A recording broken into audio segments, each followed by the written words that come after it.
This is the Troll Patrol. Live. With Justin Freakin. Welcome to the Troll Patrol Live. It's a freaking Sunday. That news be doing stupid shit. I'm not high enough for it either. Remember how everybody was saying that Elon Musk did a Nazi salute? And people were like, oh no, he wasn't doing a Nazi salute. Then why did he go in front of the Nazi party in Germany? Orbcast, PB Girl, good evening, welcome in.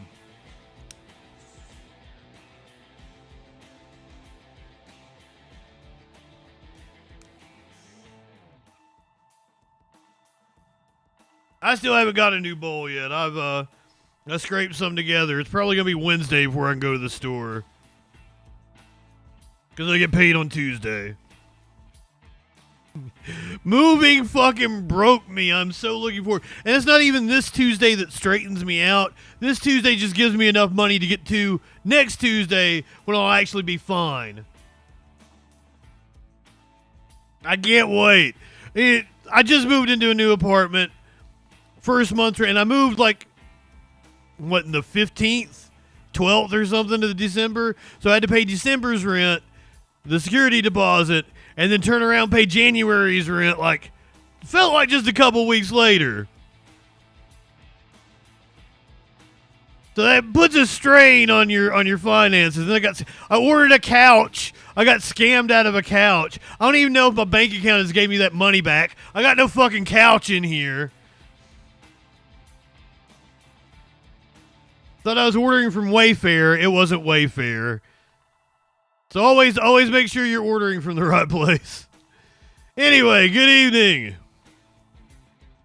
I got off here last night after watching 3.5 hours of wrestling, and I watched another hour and a half, 2 hours of wrestling, because I'm a fiend. We watched like 2.5 hours of Saturday Night Live. I watched an hour and a half or 2 hours of wrestling, and then watched another hour and a half of Saturday Night Live.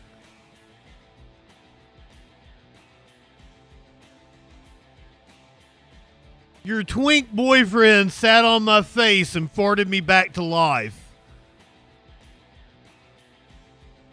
That was a line from one of the skits last night. Timothy Charlemagne. Holy shit, that dude's good. What an amazing actor.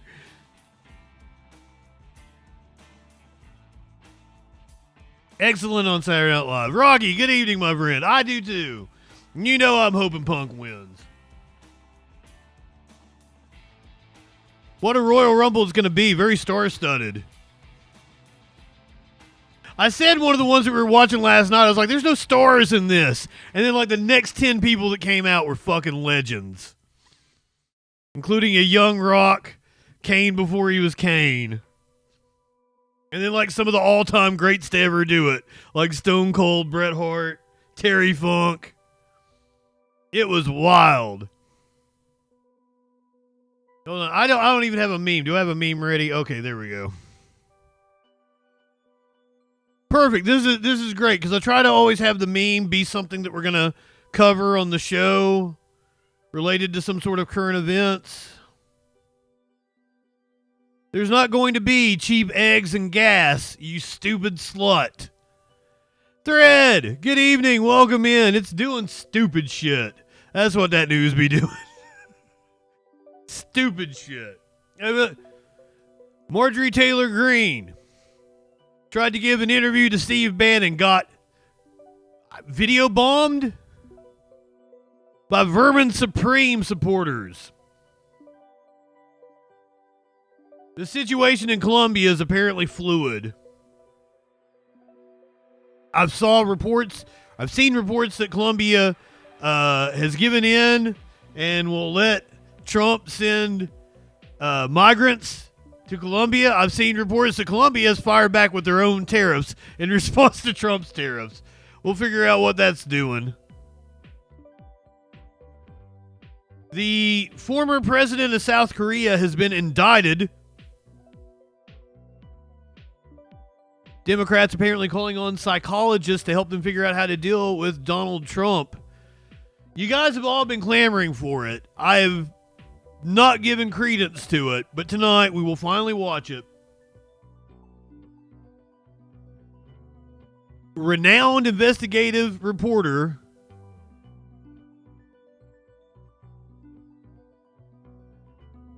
numbers data guy says without a shadow of a doubt the election was rigged and Kamala Harris would have won.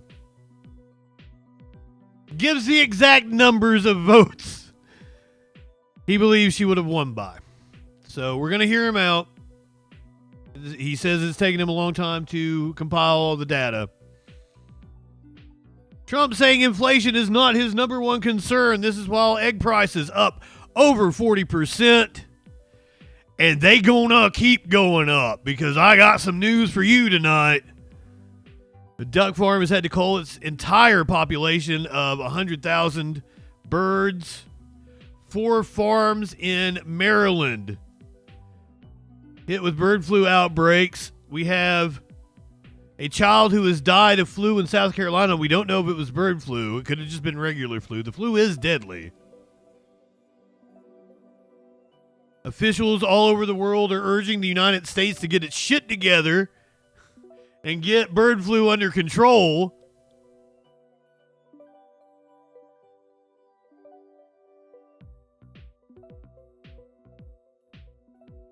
The CIA releasing a new report that says that COVID did indeed originate in a lab, but they say they have very low confidence for that. And you're going to hear from Girls Gone Bible. Girls Gone Bible. All that and a lot freaking more tonight on the Troll Patrol. Live. Good evening.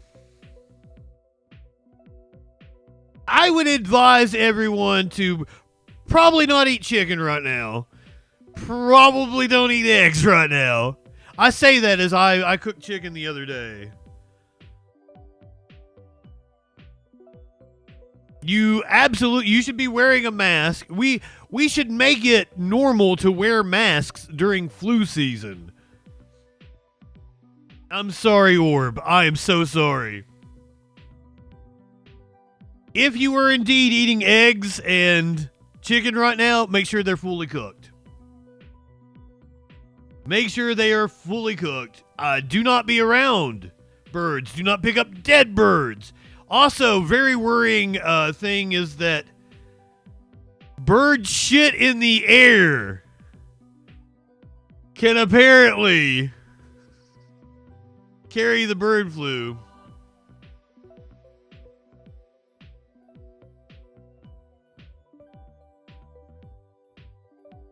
Stony, I called you Tony. It's Kadarius Tony. I called you Stony.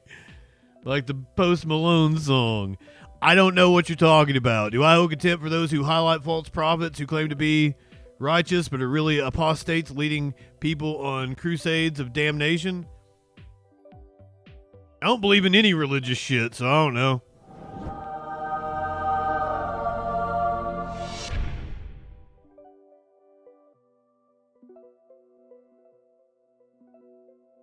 You say there's still adults in the FDA.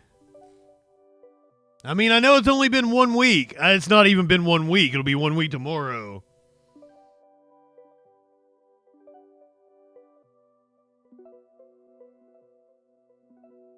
I don't know.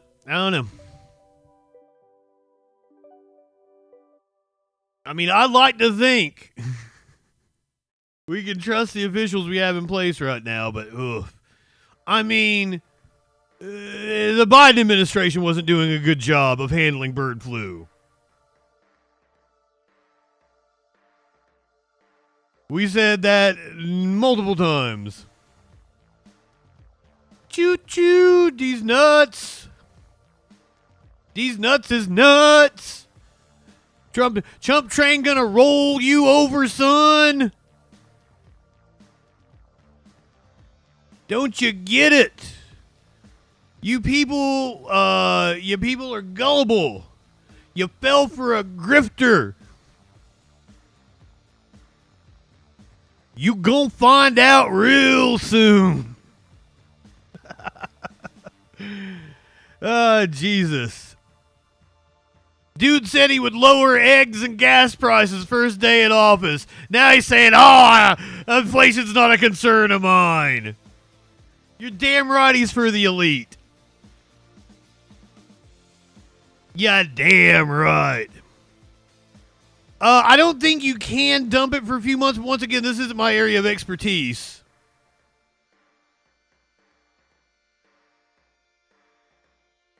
I would say watch CoffeeZilla and he'll tell you what the fuck is going on. But he had a fucking crazy week. If you saw the video he put out yesterday or day before yesterday, he's like, God damn, can these grifters stop doing this to me? Energy Flow, good evening. Oh shit, I love it. We have the we have the question highlighted in the chat. Oh, I thought you created a poll. Somebody create a poll. Do you hold contempt for those who highlight false prophets? I don't think there's true prophets, so the idea of a false prophet is kind of contradictory, right?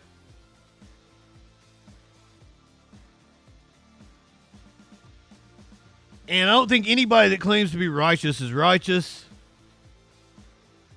In order to be an apostate, you have to actually be a part of a sect, right? Let me get it you have to be a part of a group in order to be an apostate of a group. Can we get a precising definition? A person who renounces a religious or political belief or principle. Okay, it's a little broader than I thought it was.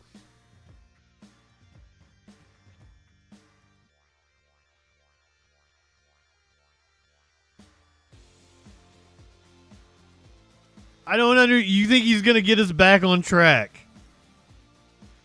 How are we off track exactly? You do realize crime was at historically low levels. GDP, this actually astounded me when I looked it up the other day. GDP, like Biden demolished goddamn Obama's GDP growth. Fucking look at this GDP growth for Biden.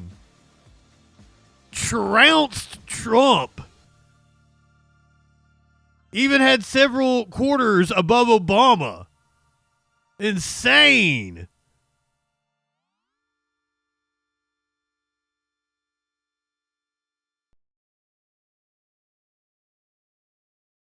So I don't know, like, it's a hard thing to say because people are like, oh, the country isn't on track. Yes, I don't believe the country was on track under Joe Biden. Because he's a liberal and he believes in market solutions. And right now what we need is a good dose of some socialism and some investment in our fucking country. So handing it over to Trump, who's just going to destroy the administrative state, is not going to get the country back on track. It's going to allow the billionaires to extract more of our wealth from us. Elon Musk's wealth already went up, what, $200 billion or something? It's fucking insane. No, it can't be $200 billion. He is going to cater to his billionaire donors. Like, how is that not even obvious?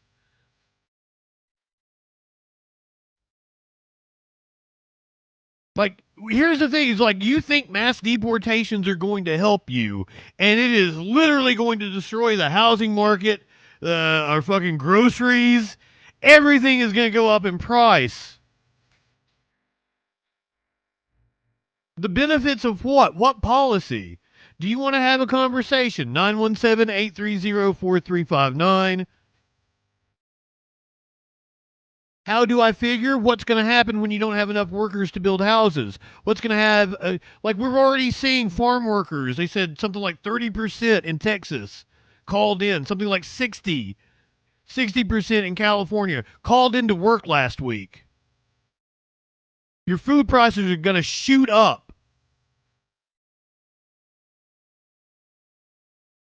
So yeah, the chat wants to do news unless you call in. Minty, my lord, good evening. So if you would like to have a debate, I'm totally down for it. T-minus, welcome in. I take on any and all comers, but like I can't just keep talking to you in the chat. We gotta find out what that news be doing. We're gonna start with foreign affairs tonight. The IDF has killed over a dozen people as they continue to occupy parts of southern Lebanon, despite the fact that, you know, they signed a ceasefire with Lebanon months ago.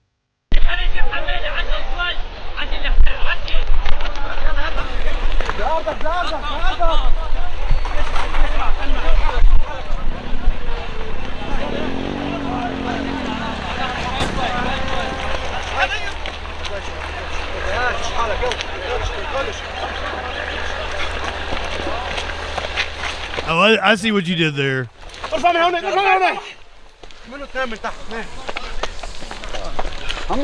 So it doesn't seem like there's a ceasefire in effect. Doesn't seem like there's a ceasefire effect in Lebanon where Israel keeps killing people. Doesn't seem like there's a ceasefire in effect in Gaza where Israel keeps killing people. What the fuck is going on?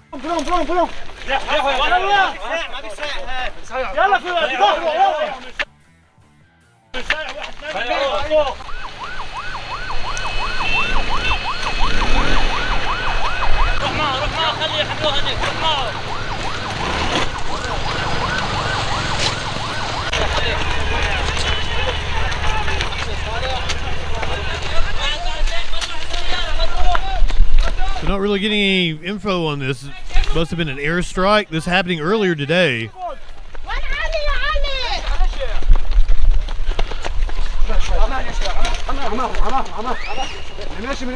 Not sure what aid organization that is. That might be the Red Crescent. Perhaps Lebanon or Lebanese agency.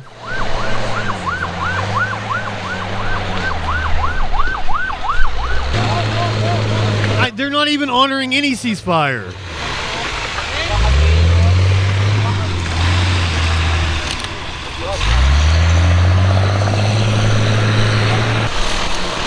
Oh, warlord, we'll get to trade war. We're on genocide right now.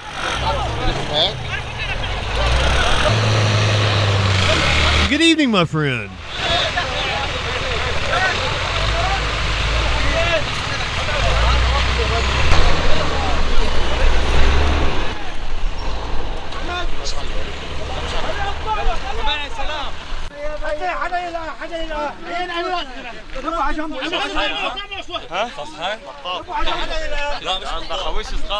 Trade war is another thing that's going to send inflation skyrocketing.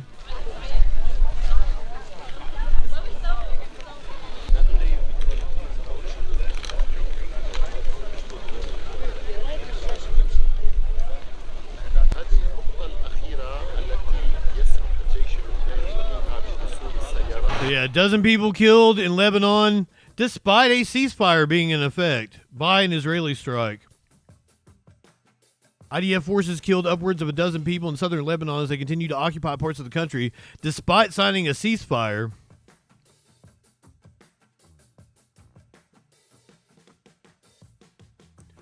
Now we're going to go to the West Bank, where, by the way, Hamas was not in the West Bank.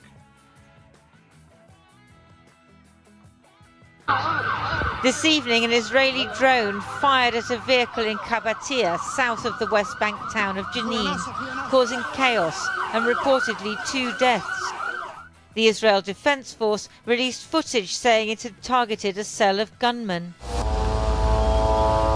Day and night, the whine of the drone is constant. Gunmen? And gunfire echoes through the streets. Well, notice they didn't. Oh, they're not Hamas, because Hamas isn't in the West Bank. So who were these gunmen? It's Operation Iron Wall, Israel's latest attempt to clear Palestinian militants from the town.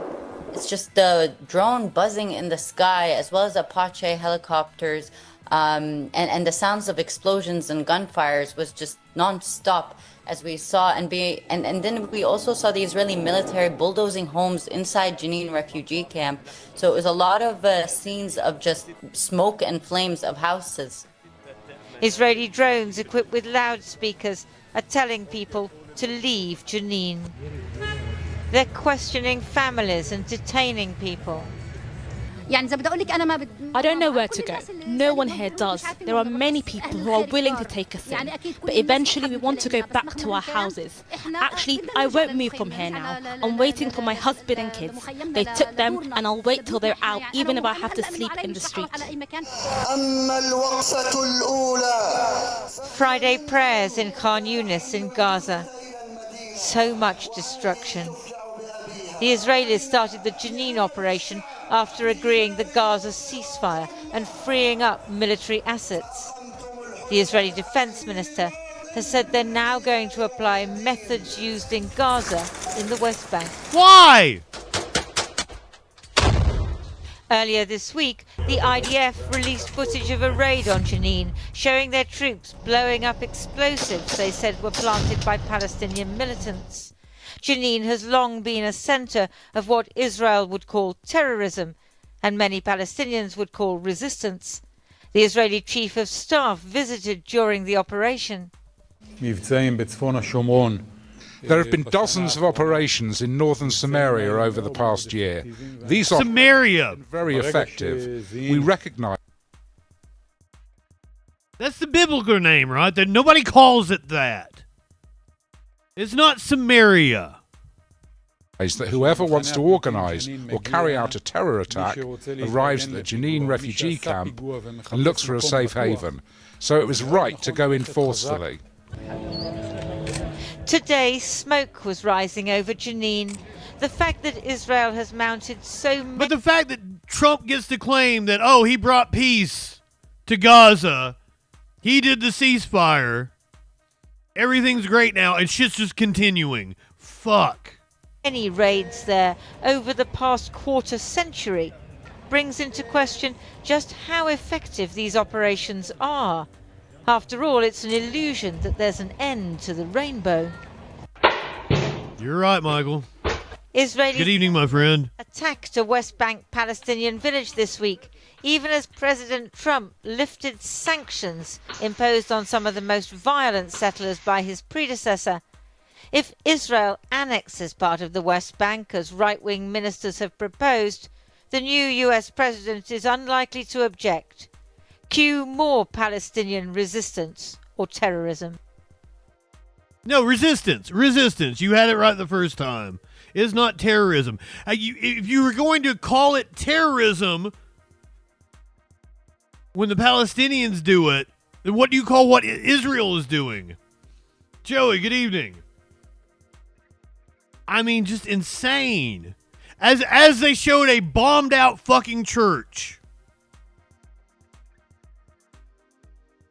Trump asked earlier today about the Gaza Strip. I'm looking at the whole Gaza Strip right now, and it's a mess. It's a real mess. So you'd like Jordan to house people from I'd like Gaza? him to take people. I'd like Egypt to take people. I'm talking to General El-Sisi tomorrow, sometime I believe. And I'd like Egypt to take people, and I'd like Jordan to take people. You're talking about probably 1.5 million people. Okay, can we talk about how wild it is that he is deporting people from our country while wanting to deport people from their country, asking other countries to take in citizens of their own. And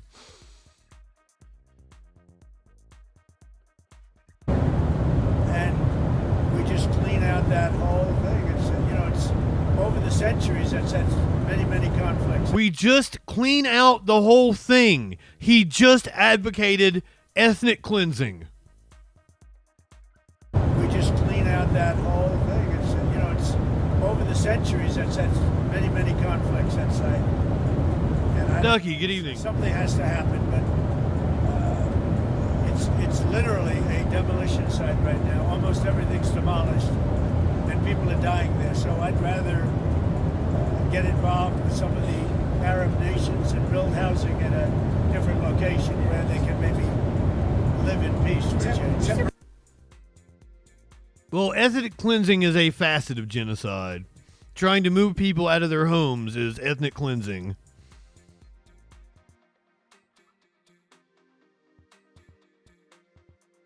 Hamas has responded to Trump's proposal to move people out to Jordan and Egypt. As tens of thousands of displaced Palestinians were blocked from Politically, good evening. northern Gaza on Sunday, many rejected a suggestion by US President Donald Trump for Jordan and Egypt to take in Gazans, either temporarily or permanently. Don't tell me what to do. Hey, everybody, take your peckers out. Peggers out. Everyone peggers out for Palestinians. I can't wait to have your cock in my mouth. I'm going to give you the blowjob of your life. Then I want you inside of me.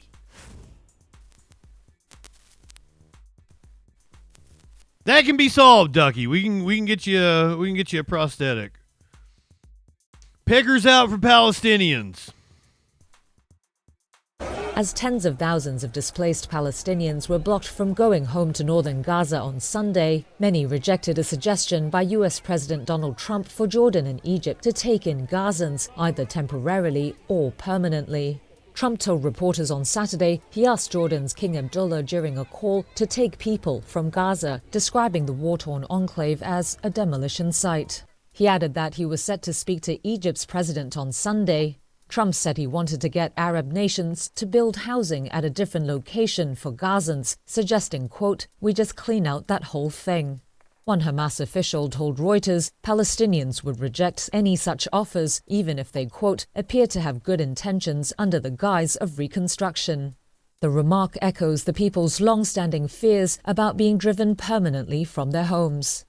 Palestinian analyst Ghassan al-Khatib said he believes Trump is looking to resolve Israeli Prime Minister Benjamin Netanyahu's political woes over the war. I think this dramatic statement from President Trump about transferring Palestinians from Gaza into Jordan and Egypt came in order to try to rescue Netanyahu from sinking in the sands of Gaza. And I don't think that there is a place in reality for such an idea. Jordan's foreign minister said on Sunday the country was firm in its stance against any displacement of Palestinians from Gaza, and Egypt has expressed a similar stance several times before. In central Gaza, this Palestinian said he completely rejected Trump's proposed solution, while another displaced man slammed it as a futile attempt to drive us away from our Palestinian land. They were among the many northern Gazans who had been stuck at roadblocks trying to get home, while mediators held talks with Hamas and Israel to resolve a dispute over the ceasefire deal. Israel had refused to reopen checkpoints to the north, saying the Palestinian militant group failed to release a hostage on Saturday or hand over a list of details about captives who while Hamas blamed Israel for the delay, accusing it of stalling. Though later on Sunday, sources told Reuters agreements had been struck over the release of the Israeli woman captive, with reports of progress in the ongoing talks. This is going to come completely apart this week, isn't it?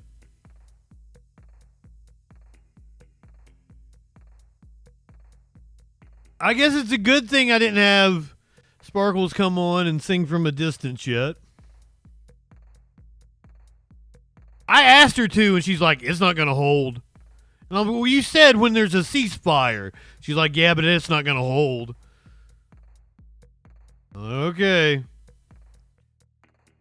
Yoon Suk Yeol, the former president of South Korea, has now been indicted for insurrection. South Korea's prosecutors indicted impeached President Yoon Suk Yeol on Sunday. Yoon's lawyers confirmed that he faces charges of leading an insurrection when he briefly imposed martial law. Krill, good evening. The charges are unprecedented for a South Korean president. If convicted, Yoon could face years in prison. His lawyers criticized the indictment as the worst choice made by prosecutors, while the main opposition party welcomed the decision. Asia's fourth largest economy has been plunged in political chaos since Yoon's martial law decree on December the 3rd, which sought to ban political and parliamentary activity and control the media. 우리 국민의 자유와 행복을 약탈하고 있는 Separate to his criminal charges, the Constitutional Court is also in the process of determining whether to remove Yoon from office permanently or reinstate him. That's after Yoon was impeached by Parliament in mid-December and suspended from power. At the impeachment trial last week, Yoon and his lawyers argued that he never intended to fully impose martial law, but had only meant the measures as a warning to break a political deadlock. Insurrection is one of the few criminal charges from which a South Korean president does not have immunity. It is punishable by life imprisonment or death, although the country has not executed anyone in decades. A number of top military officials were also indicted for their roles in the alleged insurrection. You know, you're right, my lord. We're going to have to do a K-pop Monday. I'm not really into it, but I'm sure it's a hell of a show to watch. Yeah, see, that's what you have to do to a political leader that tries to take power like that. If you don't nip it in the bud, they fucking come back, and then they're even fucking worse. They think they can just do whatever they want, and they can just, you know, violate the law and fire watchdogs that they're not allowed to fire. Overnight on Friday, Donald Trump absolutely breaking the law. Even Lindsey Graham has said it. And fired over a dozen inspectors general, which he does not have the power to do. I read all about how this happened. This is following the Nixon administration. They put in this inspectors general in all the different agencies. They're supposed to be independent, that oversee each agency. Throughout the Reagan and first Bush administration, they kept trying to fire as attorneys generals. So Congress passed a law that they have to be informed 30 days and given a good reason why you want to fire these inspectors general. So several of the IGs are going to go to work tomorrow because they don't think they've legally been fired. And Lindsey Graham absolutely admits it. We start tonight with President Trump putting his stamp on the federal government with unprecedented speed. And just 6 days in, he's already... Middle dog, good evening. With his first post-inauguration in Las Vegas. I declared a national emergency at our southern border. Under our leadership, America is back open for business. I pardoned hundreds of political prisoners who had been viciously persecuted. We are now in a merit-based world. Trump has two more members of his cabinet in place tonight. Defense Secretary Pete Hegseth, whose nomination once seemed on life support, was sworn in today after a 50-50 Senate vote. Vice President J.D. Vance stepped in to break the tie. Barely made it through. Do you know who got him through? The one vote. The one vote that allowed Pete Hegseth to be the Secretary of Defense. Do you want to know whose vote that was? Senator Joni Ernst, my GOP mommy.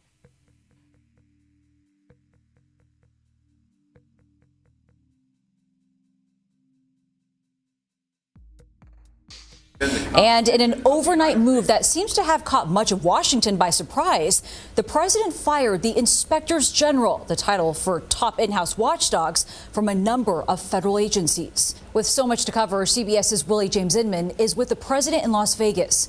Willie James, good evening. Willie James. Good evening to you, Nancy. As members of President Trump's cabinet are confirmed by the U.S. Senate, behind the scenes, the White House is making swift overnight changes to the federal workforce. In a move that has caused bipartisan backlash, the Trump administration fired government watchdogs from a number of agencies overnight. In a letter obtained by CBS News, the now fired Inspector General of the Small Business Administration said that he believes the actions taken are not legally sufficient. He seems to be trying to throw a monkey wrench into the kind of any independence left on our governments. Under law, Congress must be given a 30-day heads up, along with a detailed explanation about the removal of an Inspector General. In a statement, Republican Senator Chuck Grassley said he would like further explanation. Fuck you, Grassley. You, the Senate Judiciary Committee chairman, know there's supposed to be a 30-day detailed notice with that explanation. From President Trump. The drastic shift is part of a flurry of executive action during President Trump's first few days in office, which also include the removal of diversity, equity, and inclusion programs. The White House now says agencies should terminate DEI employees within 60 days. The yeas are 59, the nays are 34. The nomination is confirmed. Meanwhile, the president's cabinet is starting to take shape, with former South Dakota Governor Kristi Noem confirmed. Okay. Kristi Noem can be my GOP mommy. Take shape, with former South Dakota Governor Kristi Noem confirmed by the Senate. Can't let my cats around her. To serve as DHS Secretary. And Pete Hegseth is now the Secretary of Defense after a tie-breaking vote late Friday night. I want to thank the President of the United States, our Commander-in-Chief, Donald Trump. It is the honor of a lifetime, sir, to serve under you. And Nancy, CBS News has learned that the Army has told units to prepare for possible deployment in anticipation of numbers at the U.S. southern border ramping up in the next 24 to 48 hours. Wait, what? Willie, that's illegal. Thank you.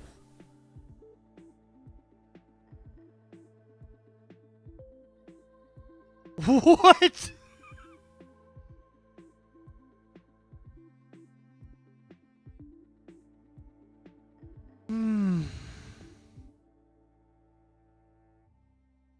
I mean, it being illegal doesn't really fucking matter now, does it?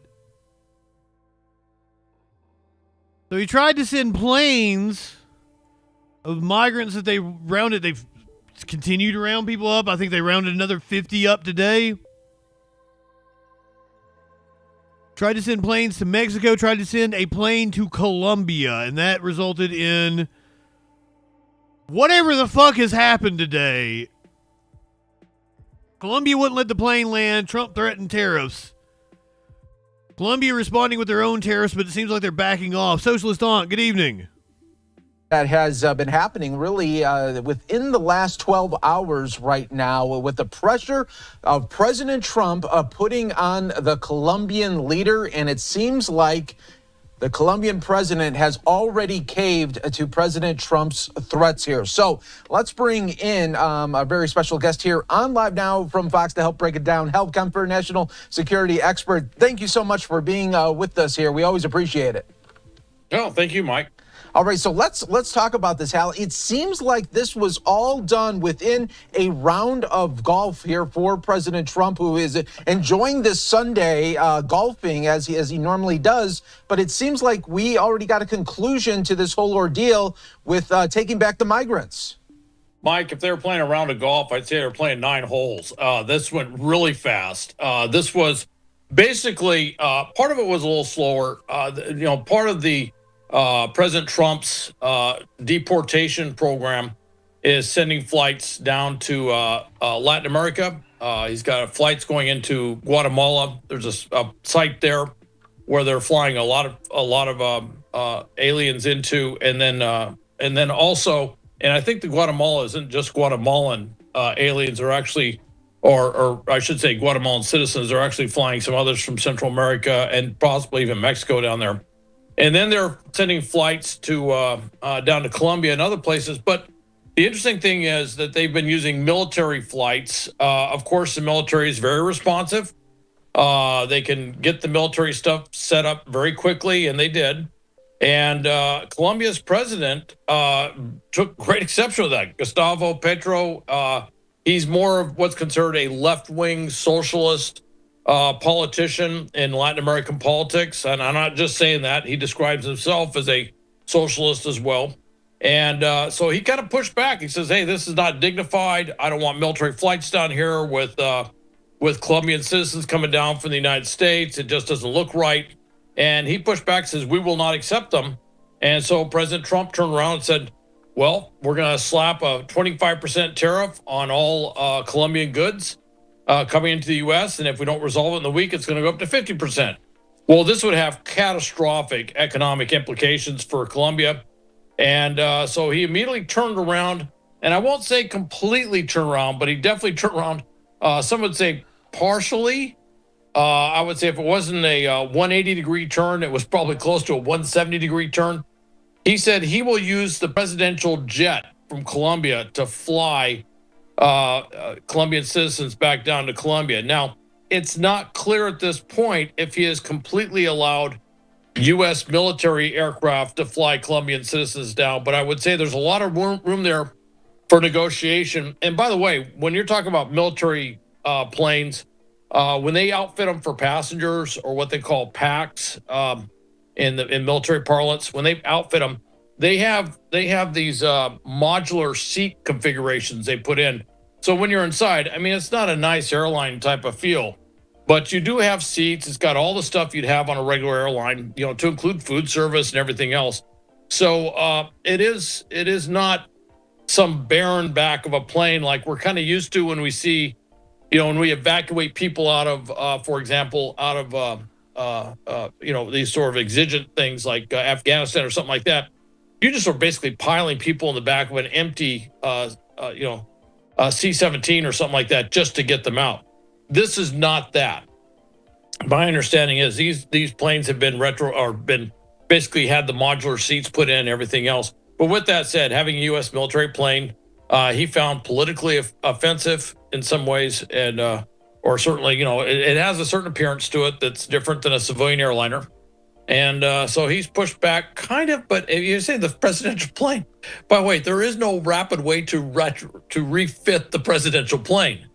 I mean, and these poor, I feel bad for the Colombia. Well, you know, look, if you're trying to get to the United States from Colombia, I don't care how you got there. It's a tough trip. And especially if you have to go through the San Blas region, you know, of Central America, where it is just jungles and everything there can kill you, to include most of the people that are there in the jungle as well, who are, you know, gang infested, everything else, and then working your way all up to the U.S. And then if you get deported, you're being put on one of the most sumptuous executive jets in the world, flying back down to Colombia. It is, I have to say, for some, they're going to be kind of spinning their heads going, this is very strange. You know, not thrilled with being deported, but this is a very interesting way to go back. Well, yeah, I mean, think about how surreal that would be, that you're coming back on a presidential plane. And I just want to wonder, the president there of Colombia, he thought it would be disrespectful to come back on American military planes, but now coming back on his own presidential plane, is he worried, do you think, about maybe what condition it's going to be in when it arrives back? I think at this point, he's just so desperate to stop the 25%, the 50% tariff schedule that I don't think he's worried about it. And by the way, one of the things that is at the disposal of the president that he can make a quick decision on is releasing his own plane for any purpose. So I think that may have been part of it. It was a quick, I've got to do something sort of reaction.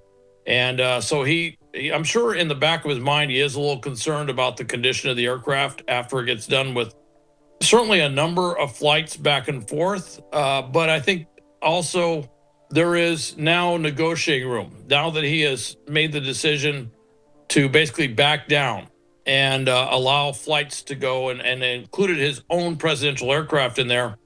I see where there's a lot of negotiating room with the U.S. in terms of, you know, some sort of, maybe one could say, face-saving way that, you know, that he would assure that, you know, he would say, well, I've talked to the U.S. and they're going to retrofit these planes for passengers, and that inside they will look like a regular passenger jet with seats and everything else. And he could say that. The reality is they'd already done that, but he could say it, and I would not be surprised if at the end of the day they work out some sort of arrangement that allows that to happen.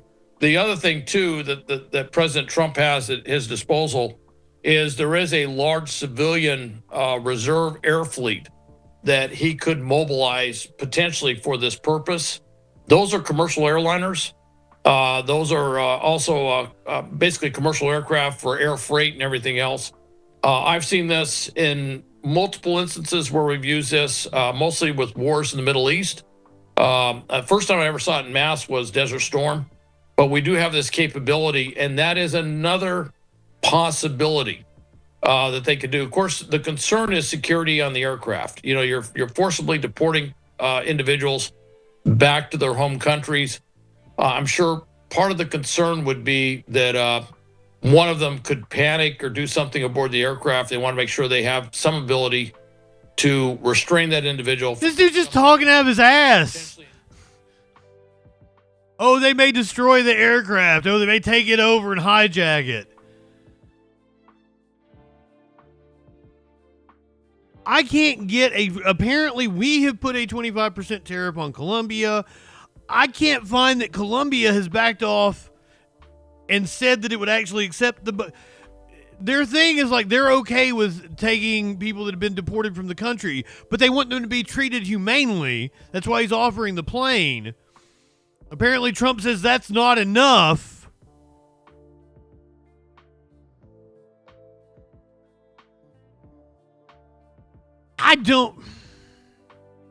Yeah, what if they smear poop on the walls of the airplane? You know, like they did in the January 6th riot. Speaking of the January 6th riot, do you guys remember how many times they brought up an old lady? Oh, you guys, you imprisoned an old lady. You sent an old lady to prison. You sent an old lady to prison. They constantly brought it up. I think a couple of callers I had. Oh, you guys arrested an old lady. MAGA Grandma, as she is affectionately known by stupid-ass Trump supporters, says she is rejecting Trump's pardon. President Donald Trump is continuing to defend his controversial pardons of the January 6th rioters. They were treated like the worst criminals in history. And you know what they Not true. were protesting the vote because they knew the election was rigged. Just hours after being sworn into office last Monday, Trump issued roughly 1,500 pardons to his supporters who took part in that attack on Capitol Hill. On January 6th of 2021, thousands of people stormed the U.S. Capitol. They entered the building, smashing windows, ransacking offices. Hundreds of rioters were convicted and sentenced to prison time. 71-year-old Pamela Hemphill was one of them. She pled guilty to a misdemeanor charge and was sentenced to 60 days in prison. Now Hemphill says she's rejecting Trump's pardon because she no longer supports him and no longer believes the 2020 election. You cannot accept them. Pamela Hemphill, thank you so much for joining us. Thank you for inviting me. You pled guilty to a misdemeanor offense for entering the Capitol during the riot. Why have you decided to refuse President Trump's pardon? Well, first, it would be an insult to the Capitol Police that were injured that day against the rule of law, and to our nation. They're trying to rewrite history, and I don't want to be a part of what they're trying to, their propaganda, what they're putting out there. Thank you. It would be wrong. Yeah, I want to make sure people love your hat. Understand how you got to this space. You did believe that the 2020 election was stolen. You no longer believe that. Tell me what changed for you. Well, nothing happened or any changes until about 6 months after being released from prison, when I had discovered that Ryan Samsel had put out an article in Gateway Pundit. I don't think so, Krill. I think that'd fall under in jail. So double jeopardy. And found out that it was not true, and his gift sending goal went real high. So I realized, wait, something's not right here. They're lying about things. And so I did some more research, and I went back to my MAGA friends, and they got upset at me and said I'm getting the wrong research, and I hadn't.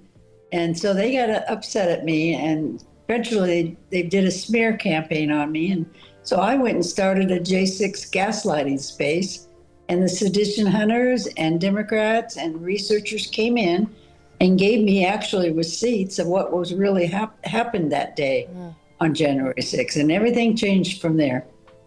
And how do you think you got to that space then, Pamela, that you were a supporter of Donald Trump, and there's nothing wrong with that, but willing Oh, there's plenty wrong with it. Be part of that incursion on Capitol Hill. Why do you think you got to that space? Well, I was a retired alcohol and drug counselor at the time. I've been contacted by the MAGA girls in Boise, Idaho to come out, videotape and interview people. And I had no real knowledge of politics and what was going on. And there's what they were sharing with me, that the Democrats want to turn this into a communist nation. That scared me. And not being schooled and keeping up with what's really going on at that time, I just started listening to them. I thought, why would anybody be lying? Especially the people I knew in that area. They had 2 PhDs, they were senators, the lieutenant governor, and a president isn't going to be lying, right? Right. So naive, and you just tend to. The problem has been people don't do their research. Yeah, presidents never lie. Listen to Trump and believe everything he's telling you. When you think back to January 6th now, what do you remember of that day, and how do you feel about your actions that day? In my mind, there was going to be a rally. Nobody would break the law or try to push officers. Republicans, I was told, leave a Capitol cleaner than when they got there. And they're for the law.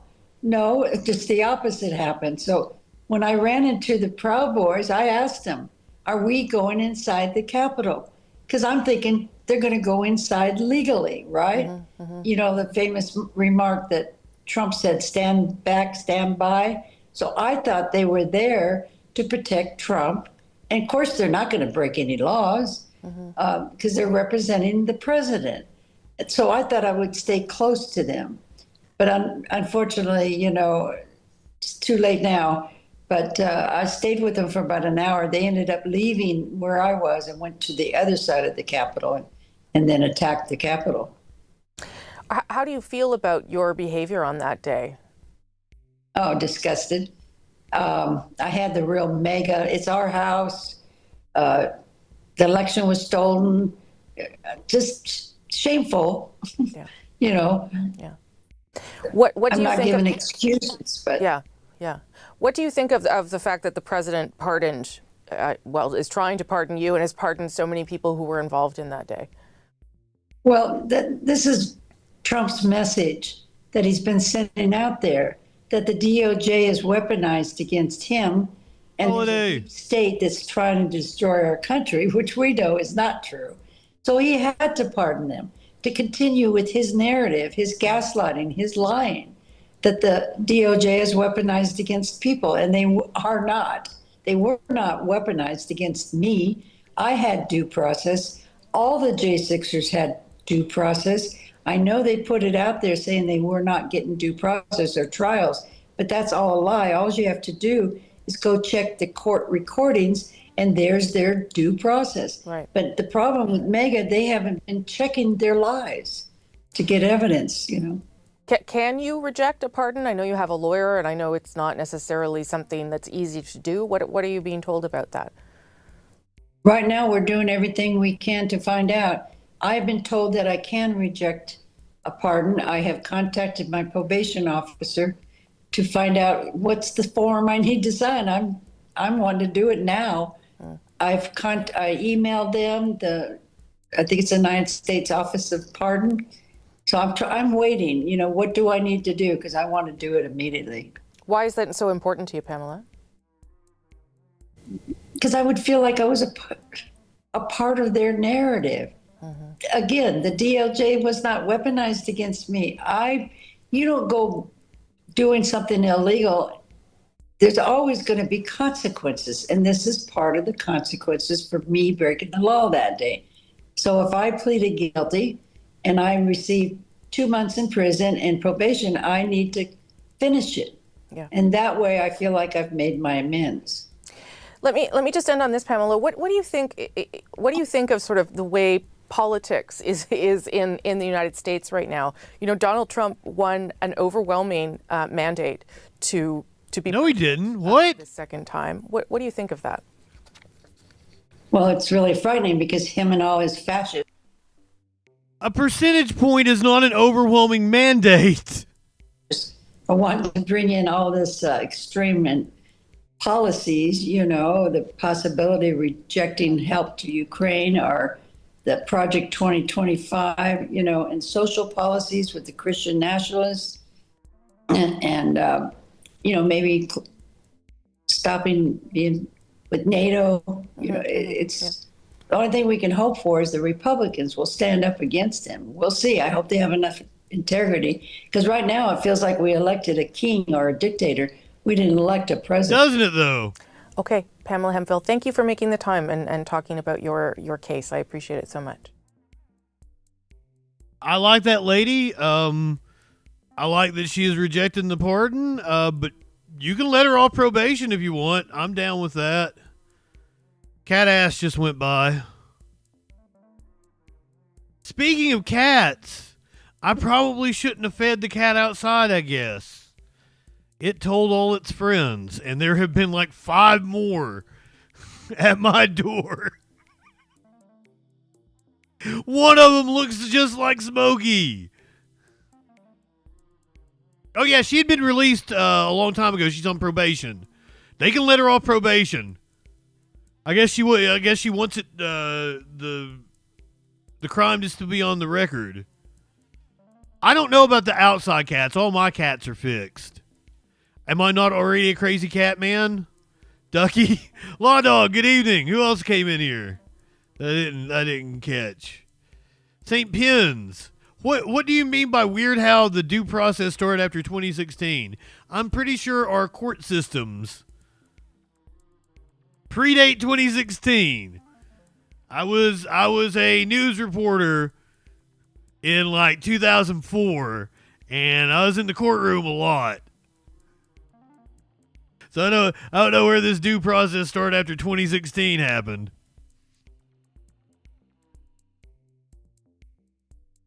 Seems like we elected a king, or maybe a Führer. Elon Musk sparking outrage last week with his Nazi salute. Then, to prove he's not a Nazi, goes and speaks in front of the party considered the successor party to the Nazis in Germany. Can you hear me okay? Yes, we can hear you. There's a meeting of the AFD. I hear you very well. So hopefully, wow. Hello everyone. I hope you can hear me well. The audio I'm hearing from my side is I can't hear you. So hopefully this is coming through. Please confirm that you can hear me okay? Yes. I don't know, raise your hand or something. Okay, all good? Yes, we can hear you. Okay, great. Well, first of all, I wanted to really say that I'm very excited for the AfD, and I think you're really the best hope for Germany. I think some things that something I think that is just very important is that people take pride in Germany and being German. This is very important. It's okay to be proud to be German. This is a very important principle, and it's okay. It's good to be proud of German culture, German values, and not to lose that in some sort of. I was certain that I was going to live to see this man's downfall and that he would be broke and destitute because of his incompetence. Now I'm not so sure. Because he used his power and influence to be able to buy himself political cover. And now he's trying to get involved in other fucking countries. Doesn't like those EU regulations. Multiculturalism that dilutes everything. I think we want to have unique cultures in the world. We want to have people that have, we don't want everything to be the same everywhere, where it's just one big sort of soup. We want to have something where it's, you go to different countries and you experience a different culture, and it is unique and special and good. And that the German government takes actions to protect its citizens and make sure that it seeks the health and well-being of the German people. No soup for you. The German people are sort of really an ancient nation. Goes back thousands of years. I was even sort of read Julius Caesar's account of first encountering the German tribes in the Gaulle campaigns, and he was like, wow, very impressive. Well, this is not a soup that I would actually eat. Very powerful warriors. So, like, you know, I think there's, like, frankly, now that's a soup. Of a focus on past guilt, and we need to move beyond that. People, you know, children should not be guilty of the sins of their parents, or even let alone their parents, their great-grandparents, maybe even. And we should be optimistic and excited about. Did you know Elon Musk's grandparents were Nazis? A future for Germany. Literal card-carrying Nazis. Excited and preserve German culture and protect the German people. And, you know, and there's some other things that I think would be very helpful too, which is I think you want more self-determination for Germany and for the countries in Europe, and less from Brussels. That's my opinion. I think there's too much bureaucracy from Brussels, too much control. Are we doing a Jexit? Germany leaving the EU? You know, when I've given talks at these sort of global government conferences, what I've said is there should be less global government. There should be more determination by individual countries.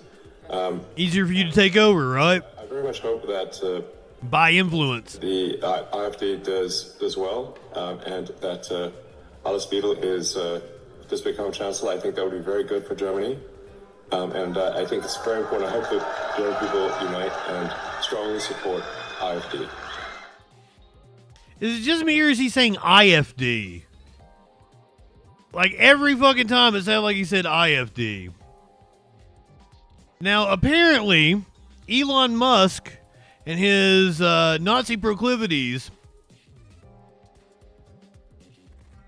is hurting his sister's business. Anybody want to take a guess at what his sister's business is?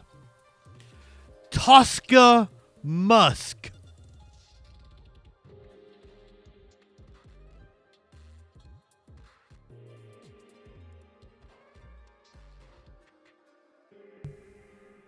Musk's sister is a sex-positive streamer, apparently suffering after his salute. Tosca Musk complained that Passionflix is losing subscribers thanks to Elon's eyebrow-raising hand gesture. There is Tosca Musk with May Musk.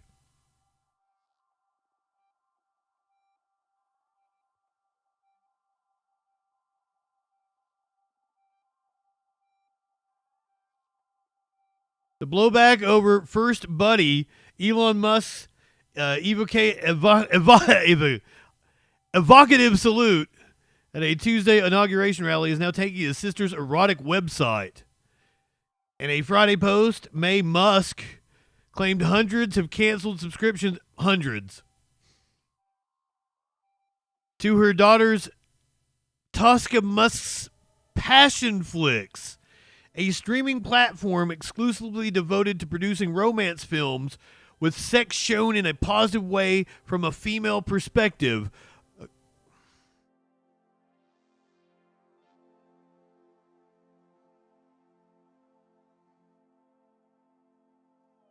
Oh, it's not a video. I really wanted to hear her talk.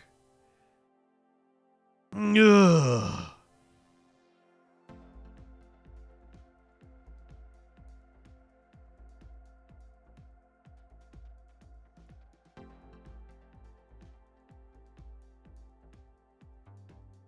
Passionflix. So it sounds like it's Cinemax movies, but supposedly tasteful.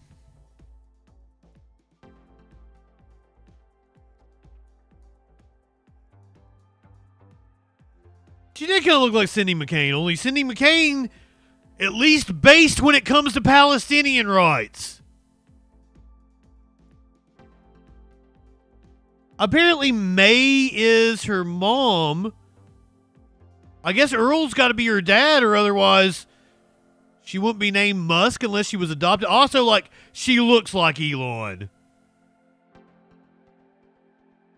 She looks like Elon, so I'm assuming that's May and Earl's daughter. Lenny, good evening. Passion flicks.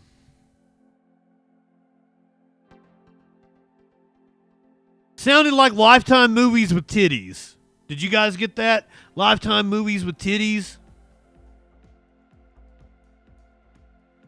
You want to talk about tasteful sex scenes? In honor of David Lynch, I watched Mulholland Drive. And my buddy was like, you keep talking about that sex scene. I was like, it was amazing. It was one of the best sex scenes I've ever seen in a movie.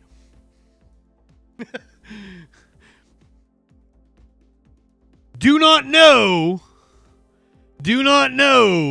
if I didn't understand the movie or if I understood the movie and it was just weird.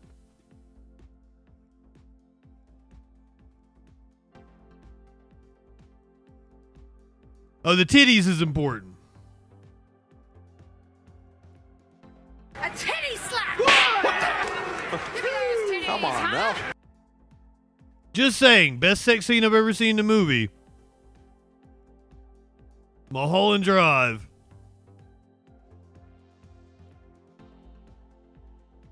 That was a very intense movie, yes.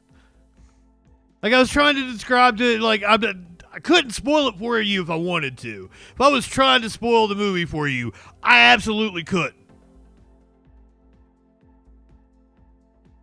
But like the dude goes to the cowboy, and the cowboy's like, if you do good, you'll see me twice. If you do bad, you'll see me once. No, if you do good, you'll see me twice. If you do bad, or I fucked it, whatever. But then like you see the dude twice, and I'm like, well, did he do bad? But he never saw the cowboy. I guess I'll just watch it again, see if I can, like, did I miss something?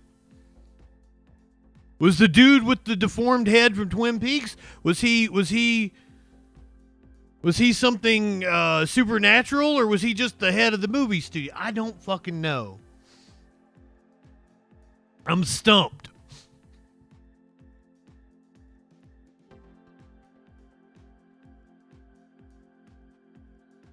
The guy drank the espresso and then spit it out. And I'm like, what in the world is going on? That's what I'm saying anonymously. It doesn't necessarily... It might not actually make sense. I may have gotten everything with the movie. Speaking of things that don't make sense, Stephen A. Smith, I'm not very familiar with because I don't watch the Sporty Ball. But he apparently decided to go on with Bill Maher, and what he said about Trump just astounded me. Here's the deal. The man was impeached twice. He was convicted on 34 felony counts. And the American people still said, he's closer to normal than what we see. Exactly. Left. That's what they're saying. He's closer.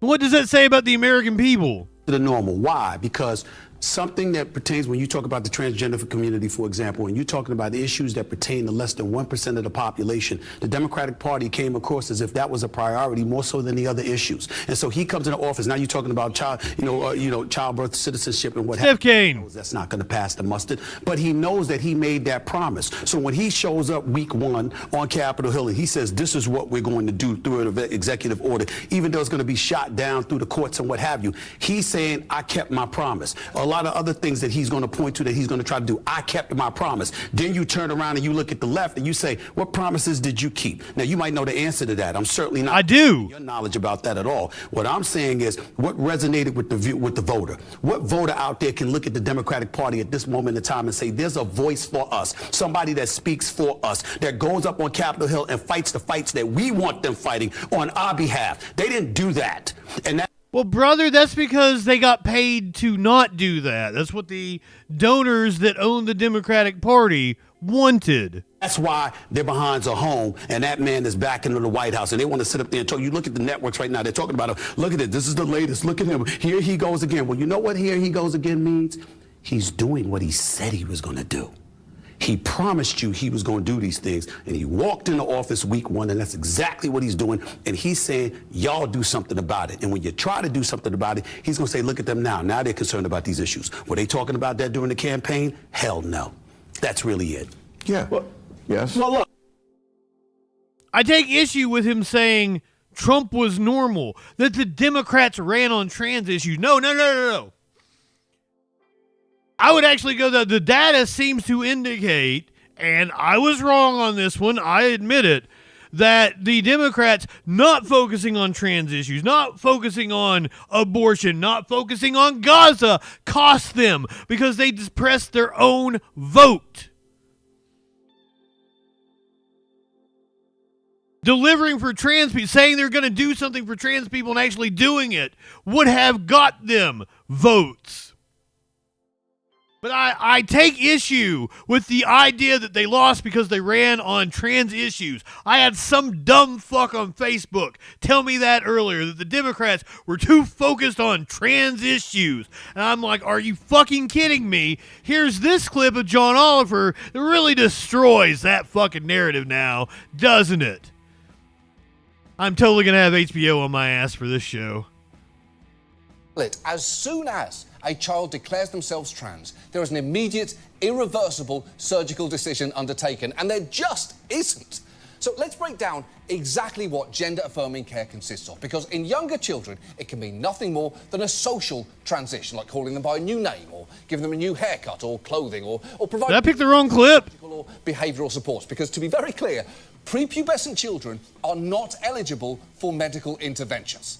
Now, at the onset of puberty, an adolescent and their family might consider puberty blockers, hormones that delay puberty. And importantly, if that treatment is suspended, then puberty will resume, meaning that this is reversible. Think of it like a pause button, the thing you can't do easily on the HBO Max app. Oh, I did. I picked the wrong clip. I'm sorry. Same show, same segment, wrong clip. Sorry, Smokey. I was busy. This was... God, I'm not going to be able to clip this for YouTube now. This was the clip I wanted to play. So this idea that Democrats ran on trans issues is just nonsense. It's like I told the dude. No, the Democrats didn't run on trans issues. Republicans ran on trans issues, saying the Democrats were too concerned with trans people. And because this dude... And I kept saying, I was like, dude, I know where you're getting your news from. I know where you're getting your information from. It is from right-wing media, because you keep talking about how the Democrats are running on trans issues, and that's not reality. You let Republicans tell you that. And it's fucking annoying. So I'll see you, Stephen A. Smith, and say that, yeah, the Democrats should say what they're going to do to protect trans people and to protect abortion and to protect Palestinian rights. And they should fucking do it.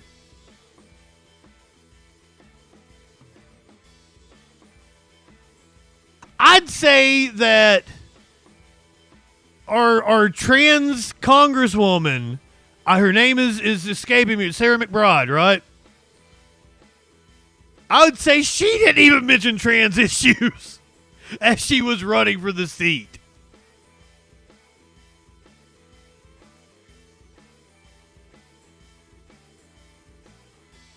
But maybe there was some funkiness going on with the 2024 election.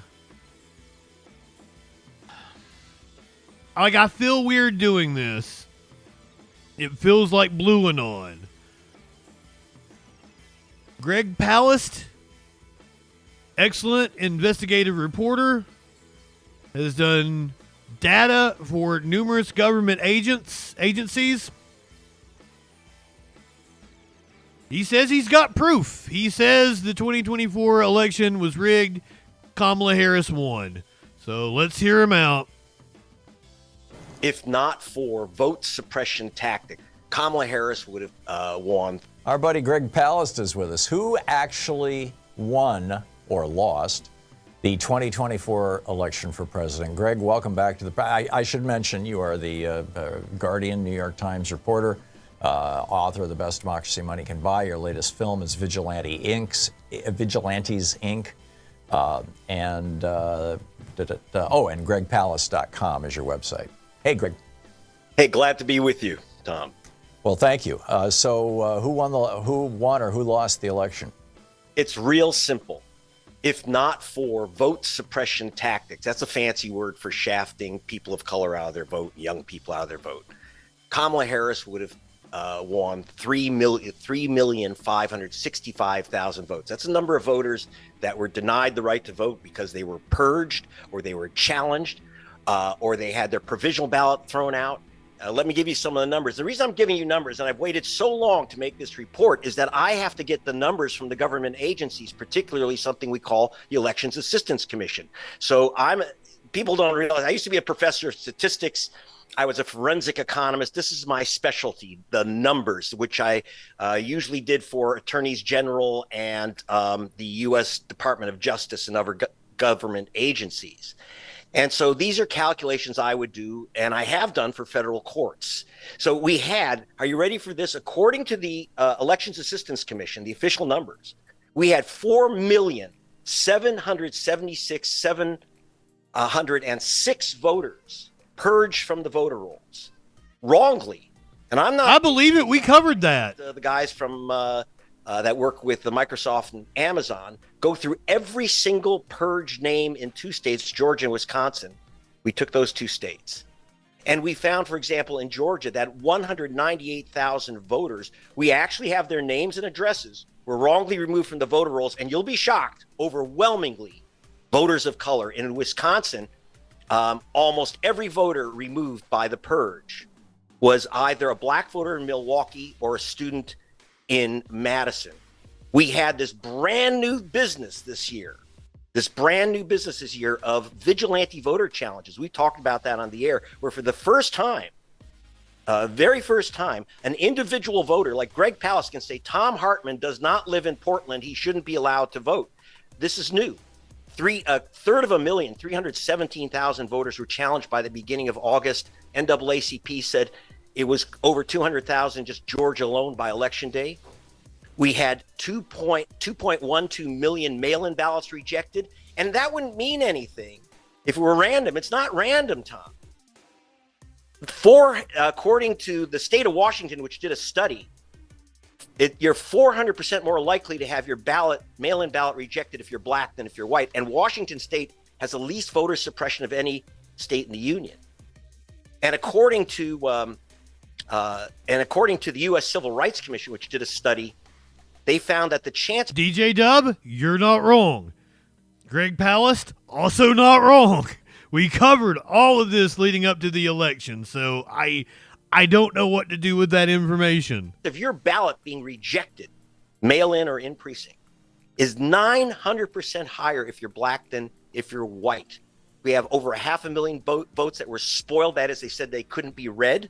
And again, it's very, very racial. We had 1.2 million provisional ballots rejected. People think, they get this, you go in and they say, oh, you've been challenged, you've been purged, or we can't find your name on the rolls. And that's why I didn't want to talk about it, DJ.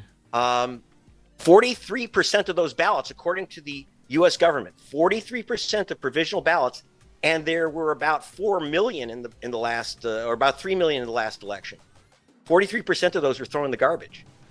Overwhelmingly voters of color, and in fact, if you're black, Hispanic, or Latino, or Asian American, the chance you'll be given a provisional ballot is 300% higher than if you're white. We're talking, there's some double counting here. The vote suppression factor is about 2.3%. Again, Kamala Harris would have even won the popular vote, 3.565 million extra votes. She would have won the states of Wisconsin, Michigan, Pennsylvania, and Georgia. These are pretty exacting calculations, Tom. And so she would have. Well, notice I didn't actually do this story until we had a credible reporter with the receipts. Won with 286 electoral votes. Again, Danny boy. This is absent if we didn't have a vote suppression Jim Crow voting system. And I'm telling you, I work all over the world on elections, from Britain to Venezuela to Liberia. There's no other nation in the world. I'll give you the blue boomer thing, especially like Tom Hartman. I was a huge Tom Hartman fan. I've read several of his books. Used to listen to his show daily. He's gotten a little blue boomer for me. He very much stopped criticizing Democrats at all in the last 5, 6, 7 years. And that's not the Tom Hartman that I'm used to. So except for old apartheid South Africa. I mean, where we have a supposed democracies, where you have this racial, basically Jim Crow apartheid voting system, where you have massive, massive numbers of voters of color lose their vote. Also now, that's kind of widened out to, I found a massive number of young people. Again, that demographic is their voters of color too. The color's blue because young voters, especially young women, that are targeted for the purges, to be sent to provisional ballots, had their registrations canceled or their votes disqualified, especially their mail-in ballots. NPR found that 1 in 7 mail-in ballots in the analysis they did were thrown in the garbage. Overwhelmingly, again, by the government numbers, 400% more likely if you're black than if you're white.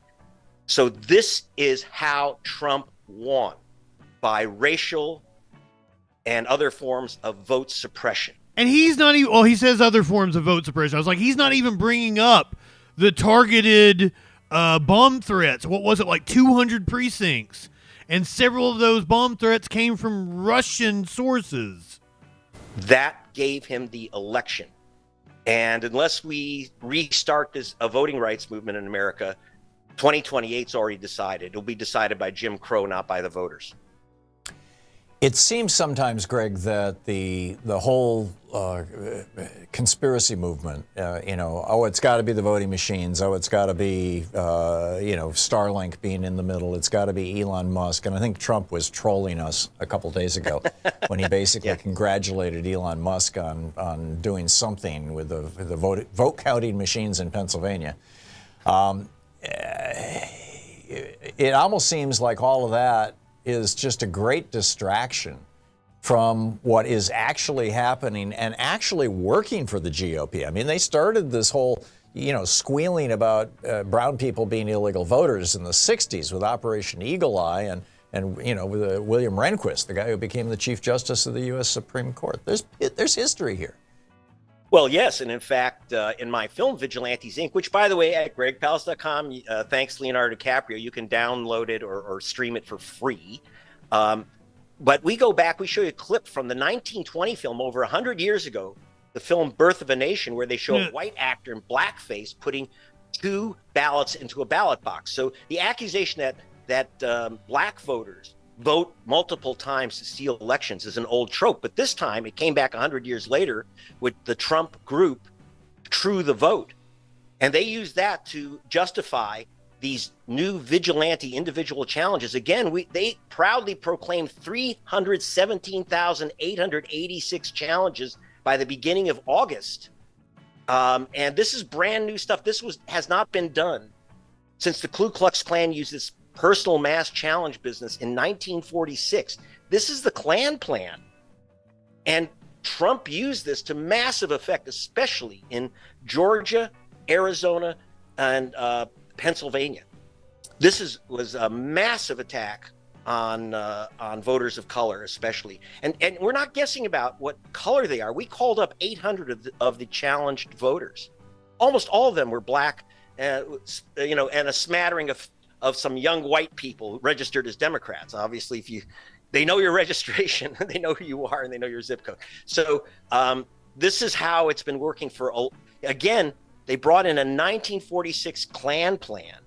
So there is a long history here. But we have now, and that was justified supposedly by black people from, you saw in the film from True the Vote, 2,000 Mules, where they said black men, whom they called mules, they showed them stuffing ballot boxes. And of course, they've been sued to a fare thee well because everyone that they showed on camera was a legal voter. They were just guilty of voting while black. Yep. And True the Vote ultimately had to apologize, didn't they, to avoid a lawsuit? I think they had to take that movie down, didn't they?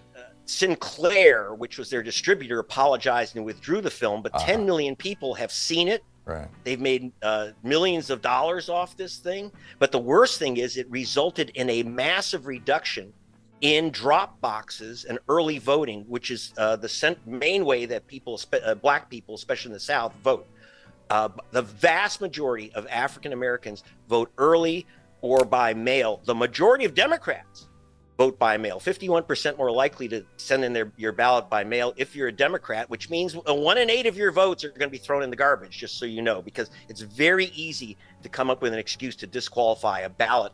And if you go to gregpalast.com, or even better, go to Tom Hartman and read my article, you will meet people that I have met who, tell me their story. So these are not just numbers. These are people that, so for example, Major Gamaliel Turner, career military officer, 70 years old. Ducky, I think I saw an update on that. I don't believe they caught people, but they have like new forensic evidence or something. Let me check on that. He was not sent his mail-in ballot because he was challenged by a Republican Party official who said he didn't live in California. Well, he was assigned by the President of the United States as a military man to a base in California.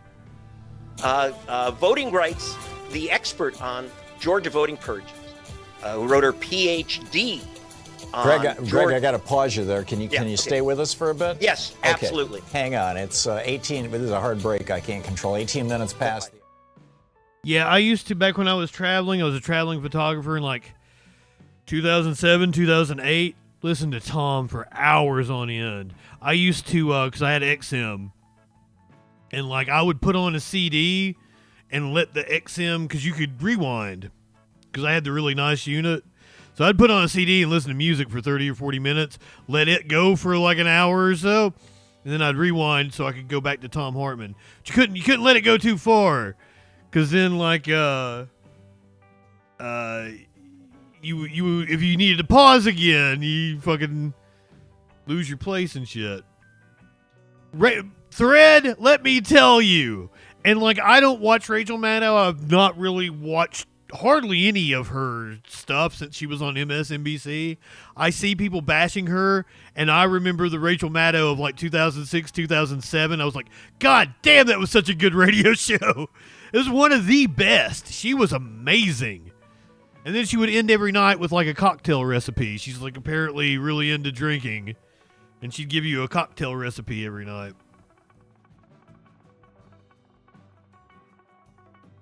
That was back in the old days. I had a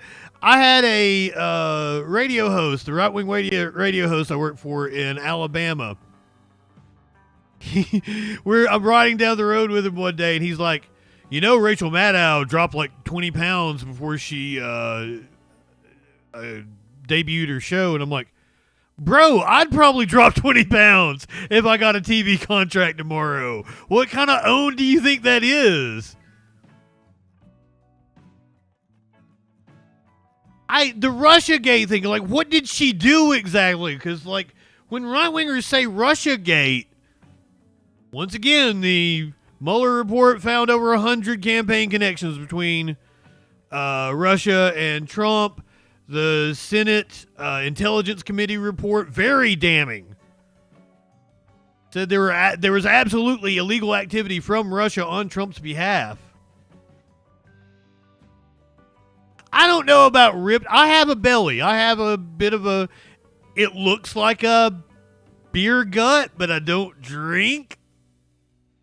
Oh, and so she commodified it in a way that, like, is conducive to nightly cable news. That's another one of those don't hate the player, hate the game kind of things. Princess Kimberly, good evening. Not to absolve her, but, you got to keep people clicking. And that's one of the things that I hate about social media and trying to be a streamer and trying to be a YouTuber and everything. I don't want to do clickbaity headlines and drama and like, oh, I'm going to tell you the problem I'm going to solve by the end of the video at the beginning, but you got to stay tuned. Let me plug my sponsor and yada, yada, yada. I totally understand that, DJ Dub. I don't fucking listen to her. I hate plugs. I don't do enough to plug my own shit when I probably should. But that shit annoys me as a viewer, so I don't do it to you guys. Like, I got the little things that pop up because people come in here like somebody wanted to tip me and they were like, do you have Venmo? And I'm like, Because, like, I ain't going to turn down money if you're going to give it to me, but I also don't want to fucking like every other streamer, like, hey, give me money, give me money, give me my rent's due. Hey, let me put up a little thing. They're like, you donate to this. And so many thank you, DJ Dub. So many streamers don't seem to understand, like, you need to give people a reason to watch before you actually start asking for money. Seriously, Thread. I appreciate the hell out of you. Thank you so much. I guess as long as we're doing plugs right now, go ahead, light one up, tip one back. It's all right to have a little fun before you hit the sack. I'm JustinFREAKIN. All we're establishing is this guy's wicked, sick aesthetic. Not high enough for this shit. I guess I gotta thank Matt Walsh for introducing me to JustinFREAKIN. Hey there, y'all. We're about to get stupid, locked into what that news beat doing. Fu Manchu and a slick bandana, colder than ice, smoother than Santana. Audio, video, chat and calls. Right-wing nut jobs haunt the halls. What you wanna watch? Hey, what you think? And there's only one choice. It's JustinFREAKIN. The guy's, he's a formidable voice in the culture. Light one up and tip one back. It's a right to be high. Let's grab a snack. It's fucking news, quit panic, attack, and play your cards right and get a titty slap. Jumping discords, have some fun. The man will talk to everyone. Get high and try to debate. When shit pops off, chat thinks it's great. What do you think you're doing? Join the troll patrol. Wherever discourse is brewing, he gives it that southern drawl.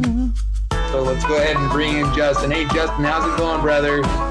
First of all, I want to say you're poser South. I'm in Alabama. I'm the real South.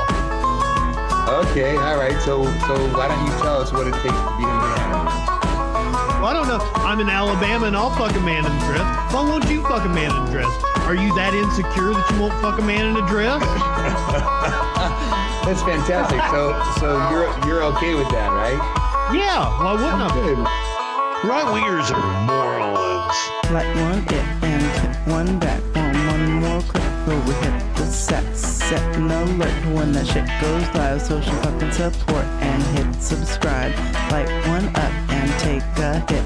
He does no harm, but it takes no shit. He's the last one standing when the ship is sinking. Let's take another rip for JustinFREAKIN. Light one up, tip one back. I'm JustinFREAKIN. Not high enough for this shit.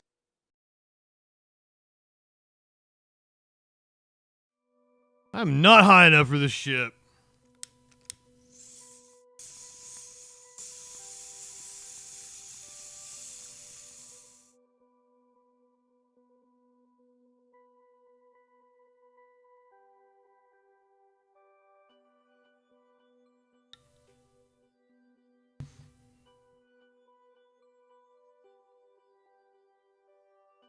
You guys like ponies?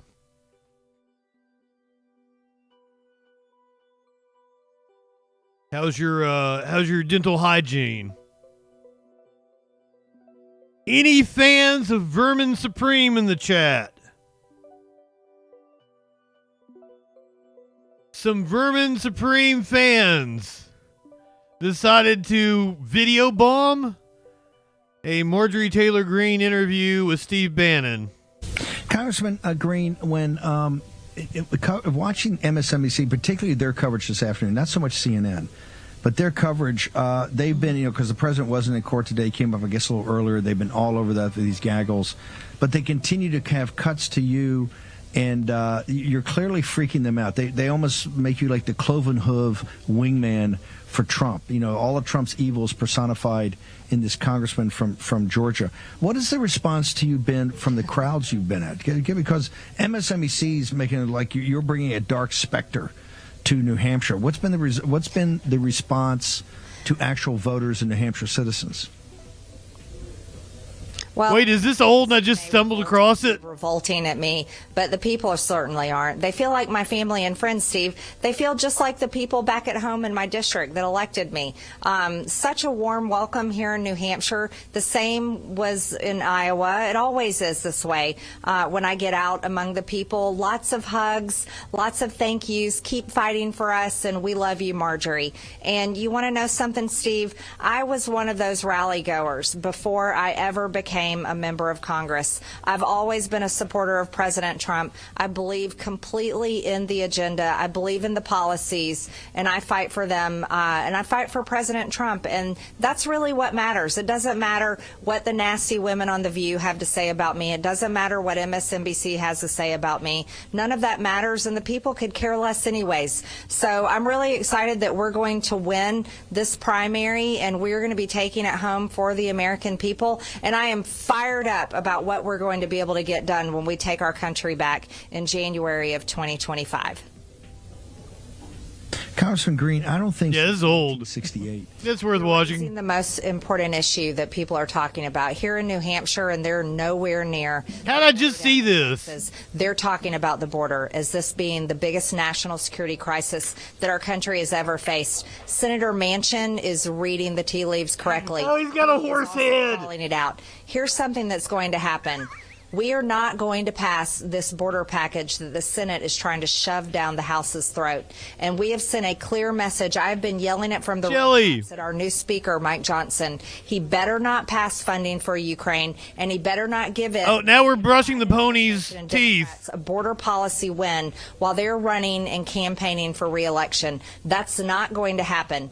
The voters across the country gave Republicans the majority for a reason, because they are sick and tired of Democrat policies. And while we bragged about the power of the purse, it's time for us to use it.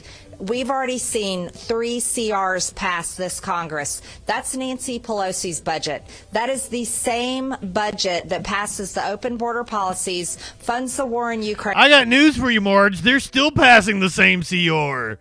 Funds the Green New Deal, DEI. There was no Green New Deal. We're sick and tired of. But let me point this out, Steve, because this is really important for people to realize. That Supreme Court decision that was made has now put the federal government at war with the state of Texas. And if Mike Johnson moves forward funding another clean CR without fighting for our border security, without fighting for H.R. 2, then you are going to see a serious revolt among Republicans, because our voters are not going to stand for this. Neither am I, and neither are many House Republicans. But what's even more important to understand is that establishment Washington, the neocons, the same people supporting Nikki Haley, demanding that she be president and demanding that voters accept her as a serious candidate, even though she's just a buffoon, just like the same guy behind me. Here's the question that we have, Steve. If that deal is passed, if they fund a war in Ukraine... Ma'am, vermin, far more intelligent than you are. When Zelensky is raising the white flag, asking for peace talks in Switzerland, and they weaken our border policy while the federal government is at war with Texas, that is truly possibly the start of a civil war in this country, and many Americans are going to see it as a complete constitutional crisis, and it absolutely is that. So House Republicans are going to have to get tough, because when we go back into session, we have very serious issues, and the stakes have been raised.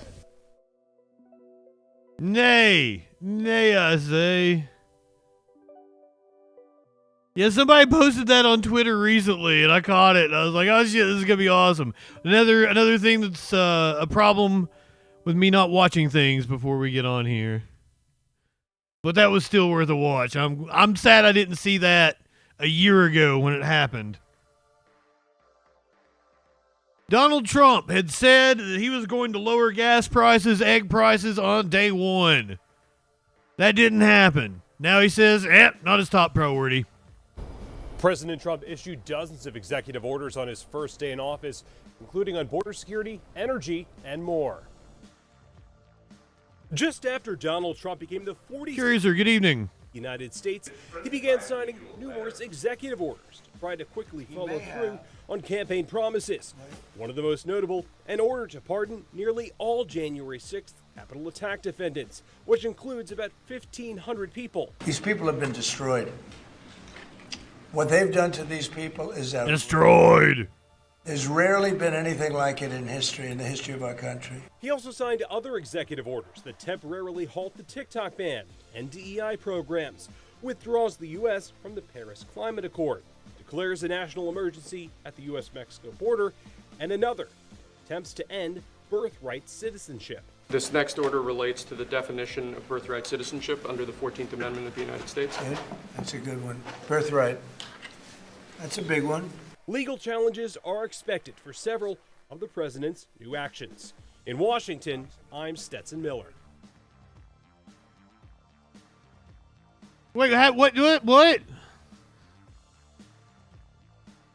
Anyway, the story was Trump says inflation isn't his number one issue. 2 months ago, in his first network television interview after the election, Donald Trump said he owed his victory to Americans' anger over immigration inflation, specifically the rising cost of groceries. But in Trump's first week back in the White House, there was little in his initial blitz of executive orders that directly tackled those prices. Besides directing federal agencies to start pursuing appropriate actions, he is taking steps to lower energy costs, something that Trump hopes will have ripple effects throughout the economy. Otherwise, his focus has been clamping down on immigration, which he described as his number one issue. They all said inflation is the number one issue. I said I disagree. I talked about inflation too, but how many times can you say that an apple has doubled in cost? Oh my God. Trump is banking on voters giving him a pass and continuing to blame President Biden for the high prices.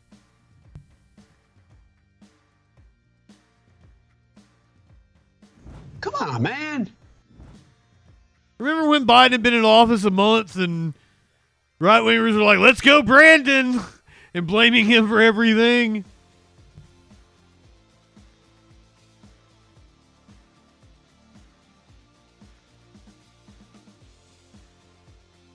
It wasn't a month. It was like 6 months later because I think it happened at Talladega.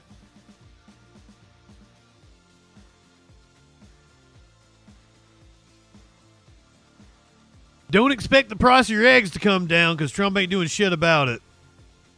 The rising price of eggs is putting the squeeze on consumers and businesses alike.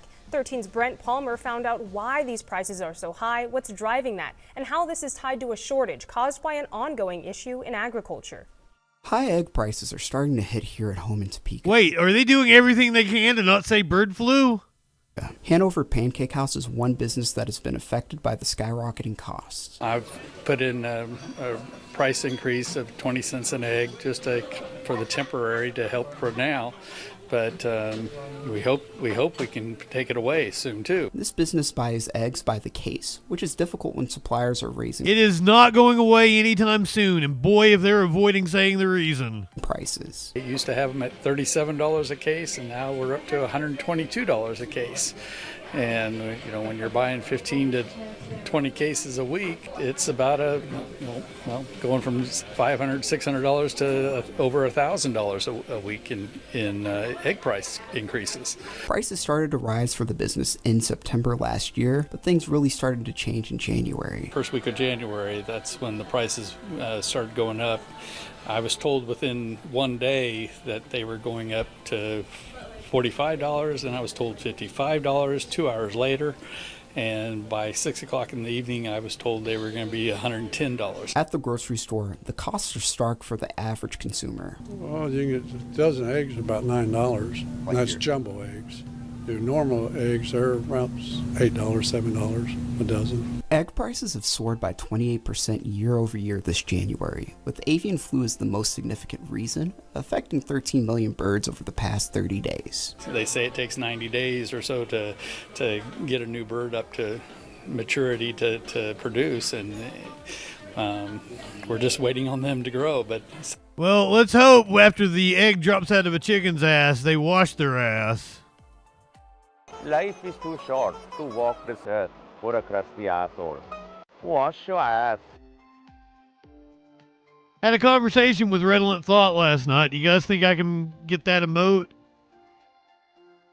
Do you think I can get wash your ass by on the Twitch? whatever you want to call it, monitors. Sounds like they're putting down more birds than they can produce. We'd all like to blame somebody, like to blame government or somebody, but I don't think they really have that much control over what flus and viruses hit the animal population. In Topeka, Brent Palmer, 13 News. And they only mentioned avian flu. One of the causes is avian flu. Like, very insignificant in that story. That really pisses me off because we are on the verge of another pandemic. And it is getting bad out here, if you guys weren't aware. There is something about it. A certain site will not play in Brave. Certain sets of news sites. I always have to go to a different browser. Damn it.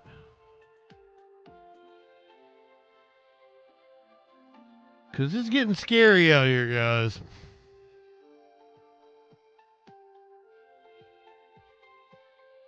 A duck farm in New York is having to cull 100,000 birds. The bird flu outbreak now having a devastating impact on Suffolk County's last commercial duck farm. The situation's so dire, workers have started the process of eliminating the farm's approximately 100,000 ducks. Despite the havoc on the farm, health officials say the risk of the public getting sick is minimal. But the focus now is containing any spread. Eyewitness News reporter Stacey Sager shows us how.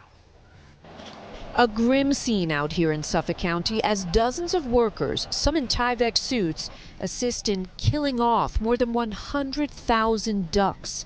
It's because of an outbreak of H5N1, the avian flu, now confirmed by the health department on January 17th. Unfortunately, when you have a situation like this, where you have a flock that's infected, the remedy is to put the entire flock down. In this particular incident, it's over 100,000. For the owner of Crescent Duck Farm, Doug Corwin, it's the loss of an entire life's work here in Aquabog. Crescent, established in 1908, is the last standing commercial duck farm on Long Island. We profiled the farm with him in these pictures taken back in 2019. Oh! Story, there was the COVID pandemic, and the concern now is that bird flu doesn't somehow trigger another. So far, the spread from birds to humans, minimal.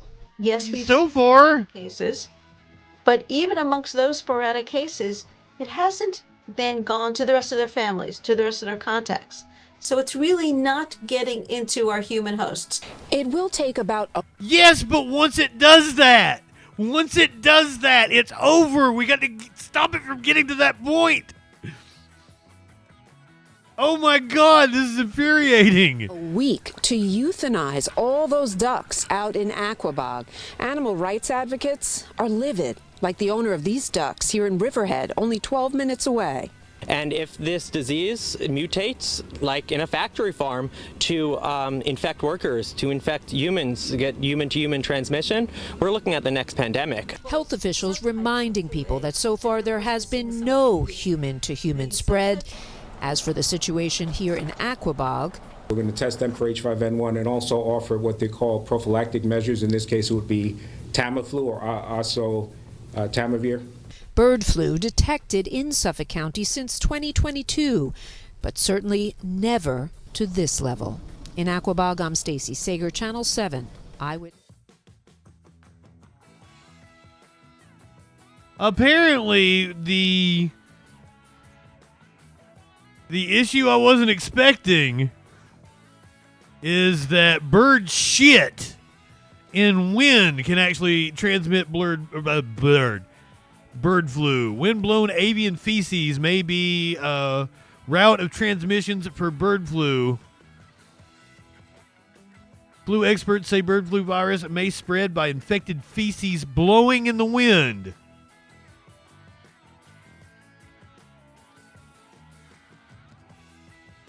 Was that what Bob Dylan was singing about?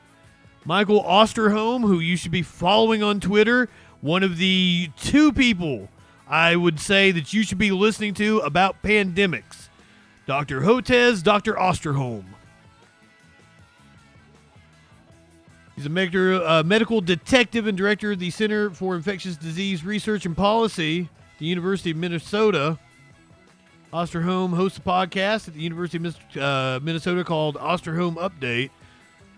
On episode 175, Osterholm and his co-host Chris Dahl discuss growing concerns regarding bird flu, making the jump from animals to humans. According to Osterholm, there has been an additional 89 confirmed flocks with high-path avian influenza within the last 30 days alone. Areas affected include Georgia, Indiana, Ohio, California, New York, Minnesota, and Maryland.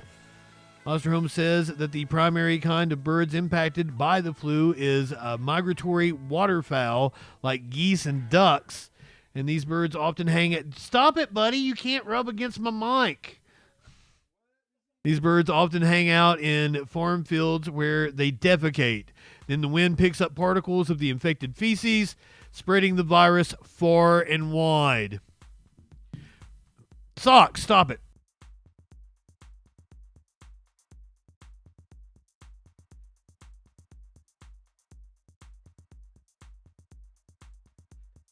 Wouldn't let me grab him. He ran away.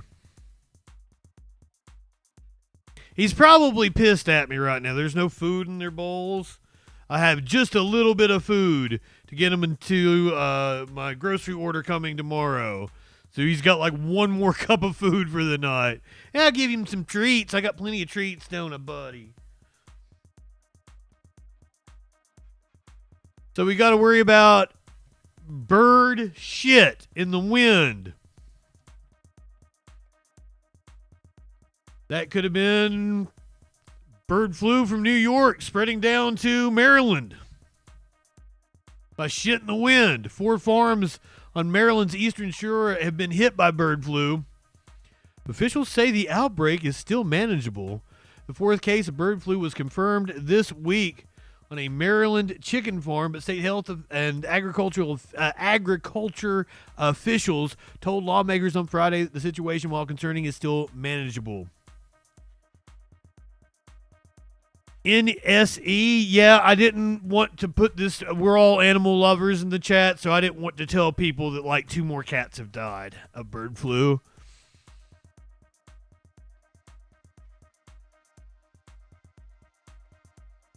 So, yeah, yep.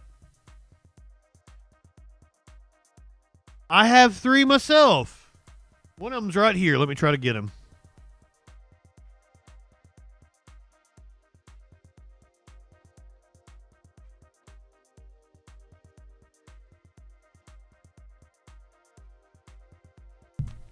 Oh, shit. As long as they're not outdoor cats, they should be good. And still, like, I guess the chances, even if they are outdoor, is still low.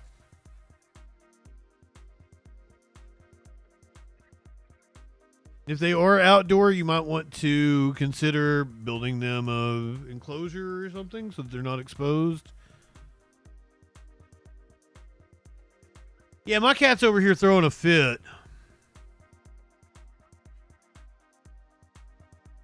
Health officials around the world are absolutely telling the United States to get its shit together. Because we're going to fuck around and find out.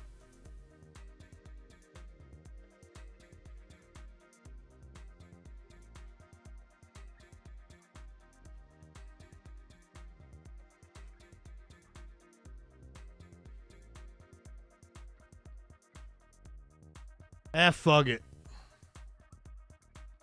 I even checked to make sure that story didn't have a paywall. Or that I could get around it. This is officials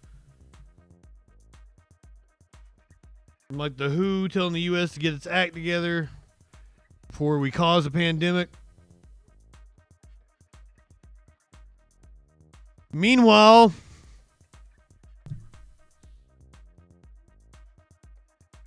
we got the most severe outbreak of tuberculosis that Kansas has ever seen. State public health officials are calling on ongoing tuberculosis outbreak in northeast Kansas unprecedented. The Kansas Department of Health and Environment reports 66 active cases of tuberculosis and 79 infections in the Kansas City metro area as of in 2024. As of this month, the number of active cases rose to 67. Tuberculosis, commonly known as TB, is an infectious disease caused by bacteria. There's a vaccine for TB. Disease caused by bacteria that most often affects the lungs. It spreads through the air when people with TB cough, sneeze, or spit. About a quarter of the global population is estimated to have been infected with TB bacteria, according to the WHO. Despite this, the KDHE says the cases are very low risk to the general public.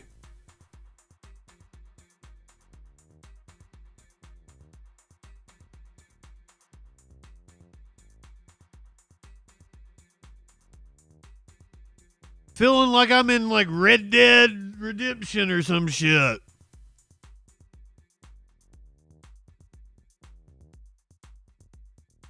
Poor Arthur. And we've got like a quadruple epidemic of multiple flus, RSV, the strange virus from China, all kinds of shit's going around. Child in South Carolina has died.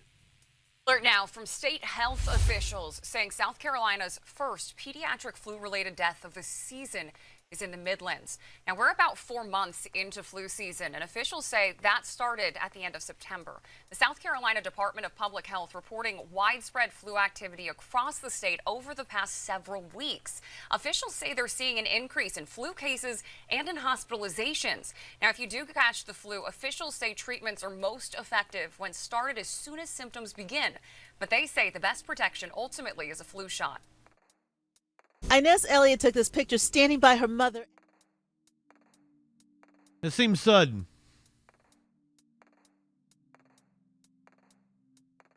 First flu-related death of the season, apparently. We had actually cut flu deaths completely out, thanks to our mitigation factor. And like right-wingers will use that. Well, like, oh, why weren't there all these cases of flu in 2020? Shit, motherfucker, we were wearing masks and social distancing. It's almost like the shit that works for COVID works really well for flu. Dumbasses.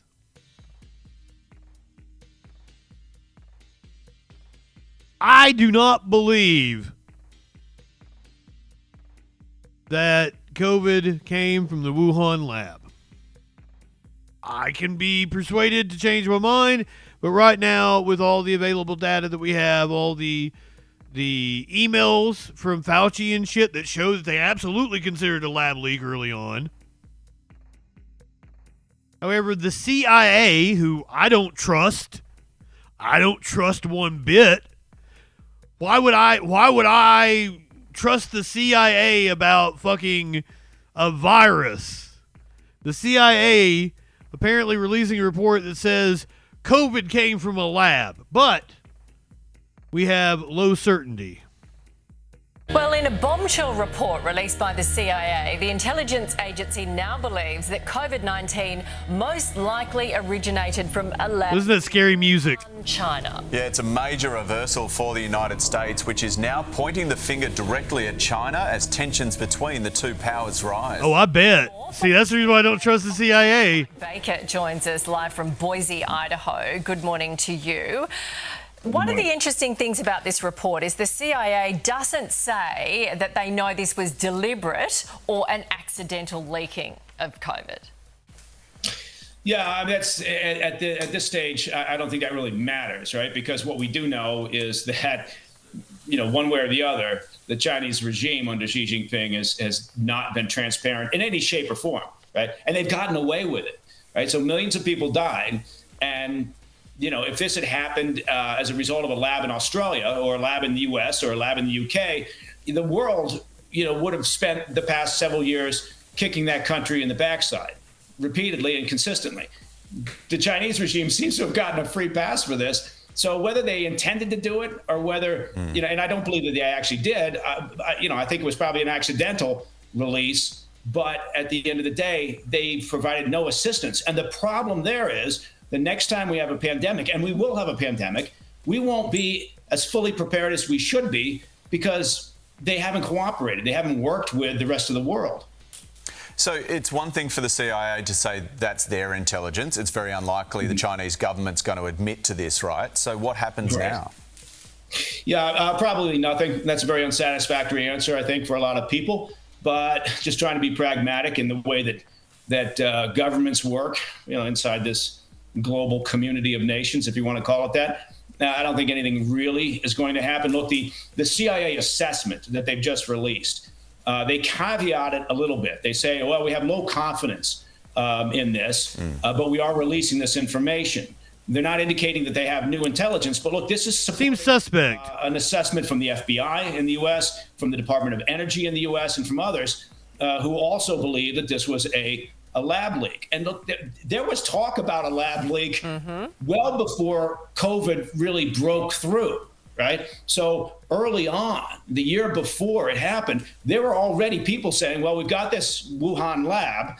We've had problems with safety and security and conduct issues there at the lab before that are documented.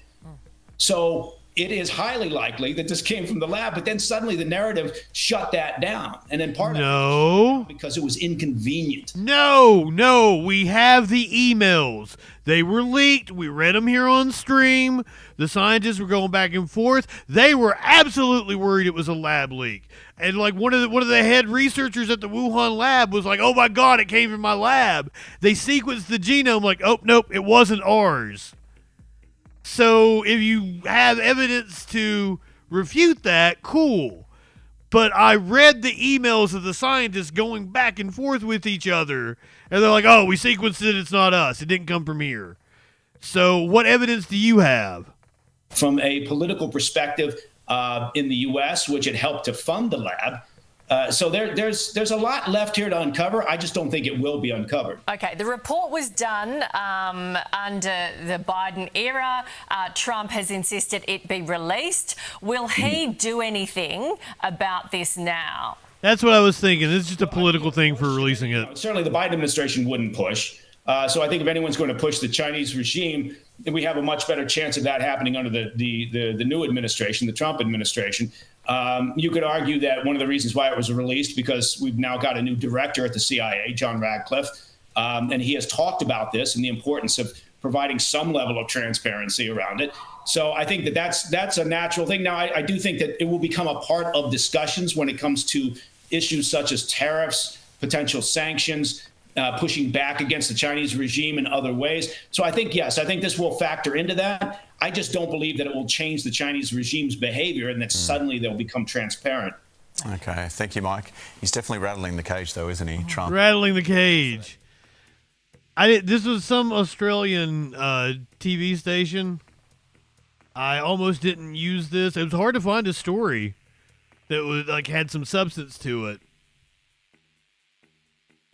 But I was figuring this is probably a Rupert Murdoch.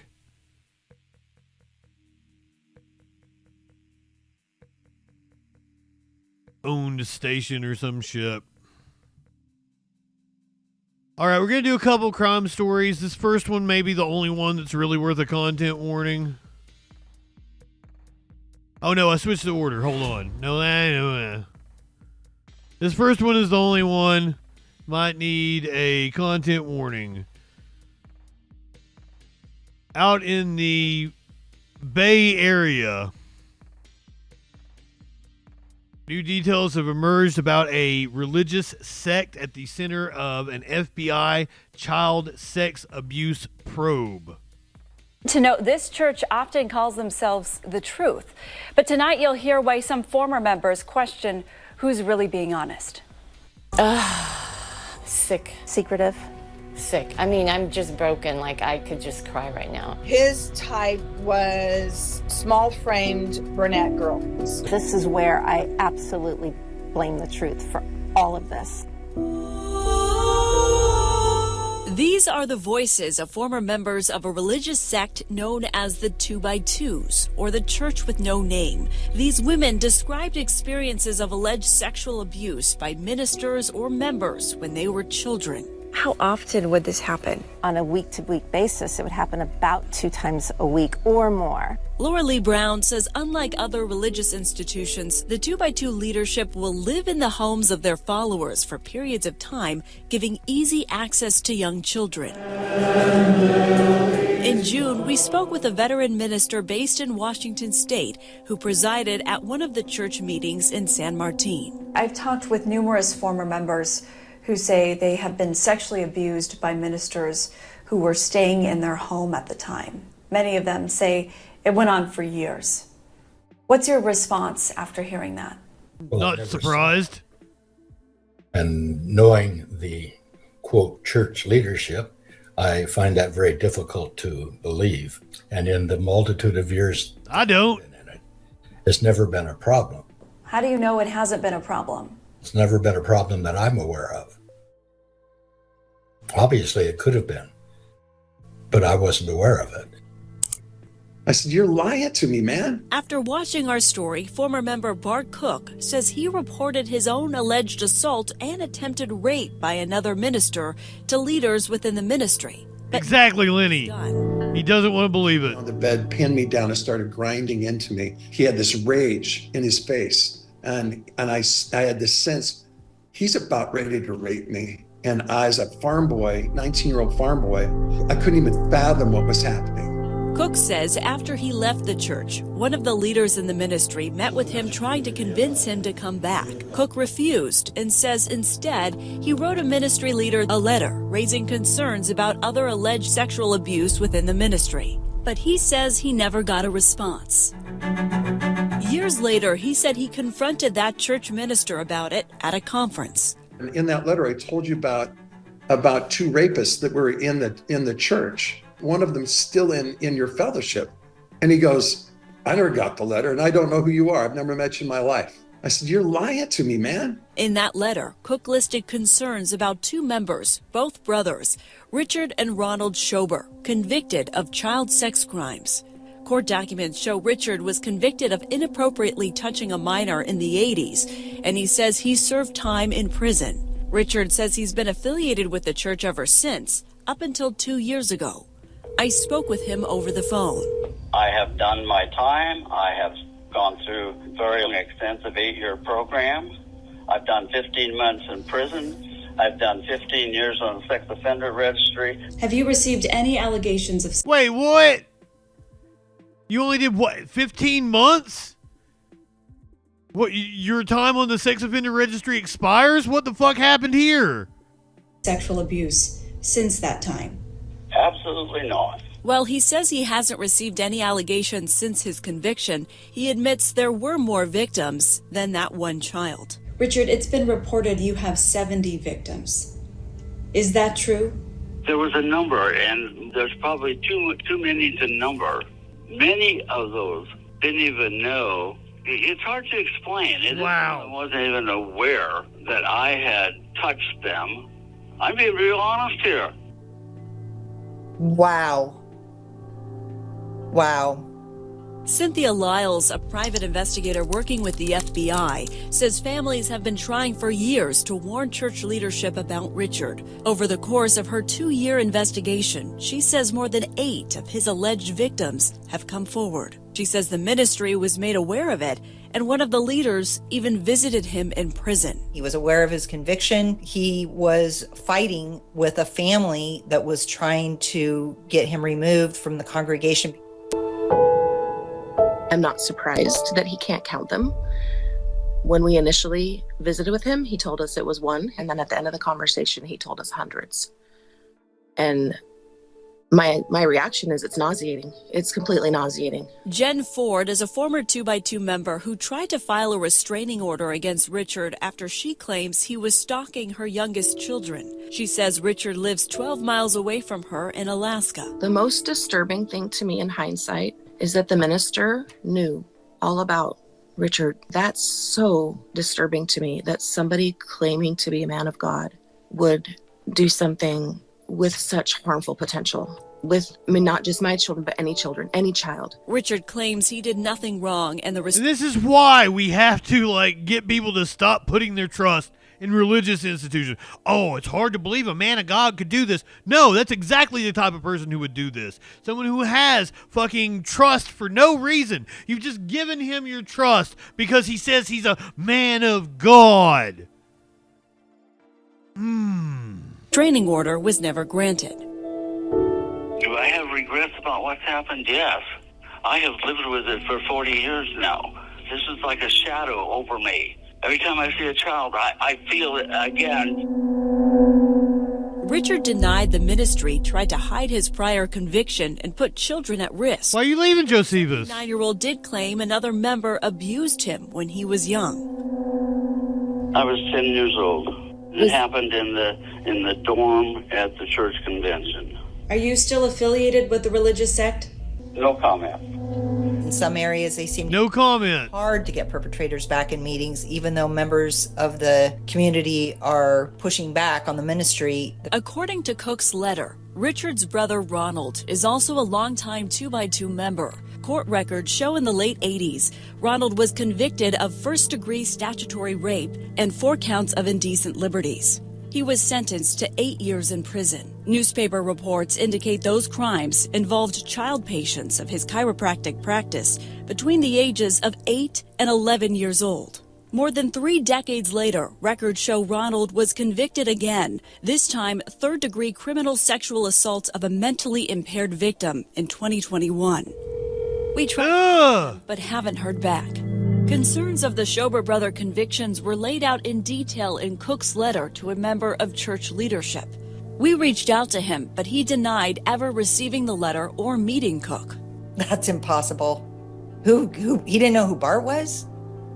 That's impossible. He was in his geographical area. We're all connected. A lot of us are related. It's just impossible to me that he didn't know who he was. And Bart had offered for the ministry. The thing that's been most striking to me is the level of deception and denial on the part of the ministry. You would expect more from... Well, that's not surprising. Bullshit.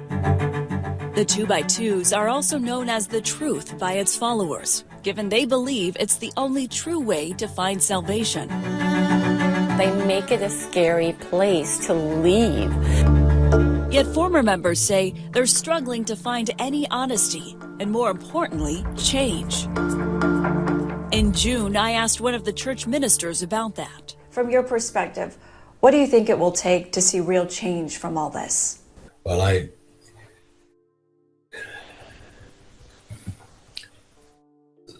don't like the word change, because there's a lot of things about the fellowship that cannot change.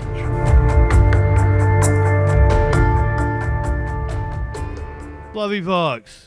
Now, Advocates for the Truth is a nonprofit advocacy organization working to support alleged survivors of the 2x2 ministry. And the organization says 910 perpetrators have been reported across the world to date. Now, we worked with our partners at ABC News and Nightline Impact investigating this developing story. Oh, it's a plug for a Hulu special. Secrets of the 2x2 Church, streaming now on Hulu.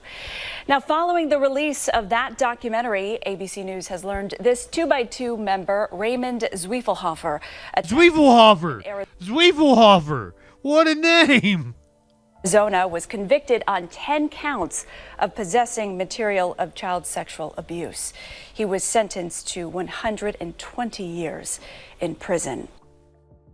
What are you guys fighting about? I don't think Michael would disagree with you that Trump shows at least Nazi tendencies. Probably an outright fucking fascist.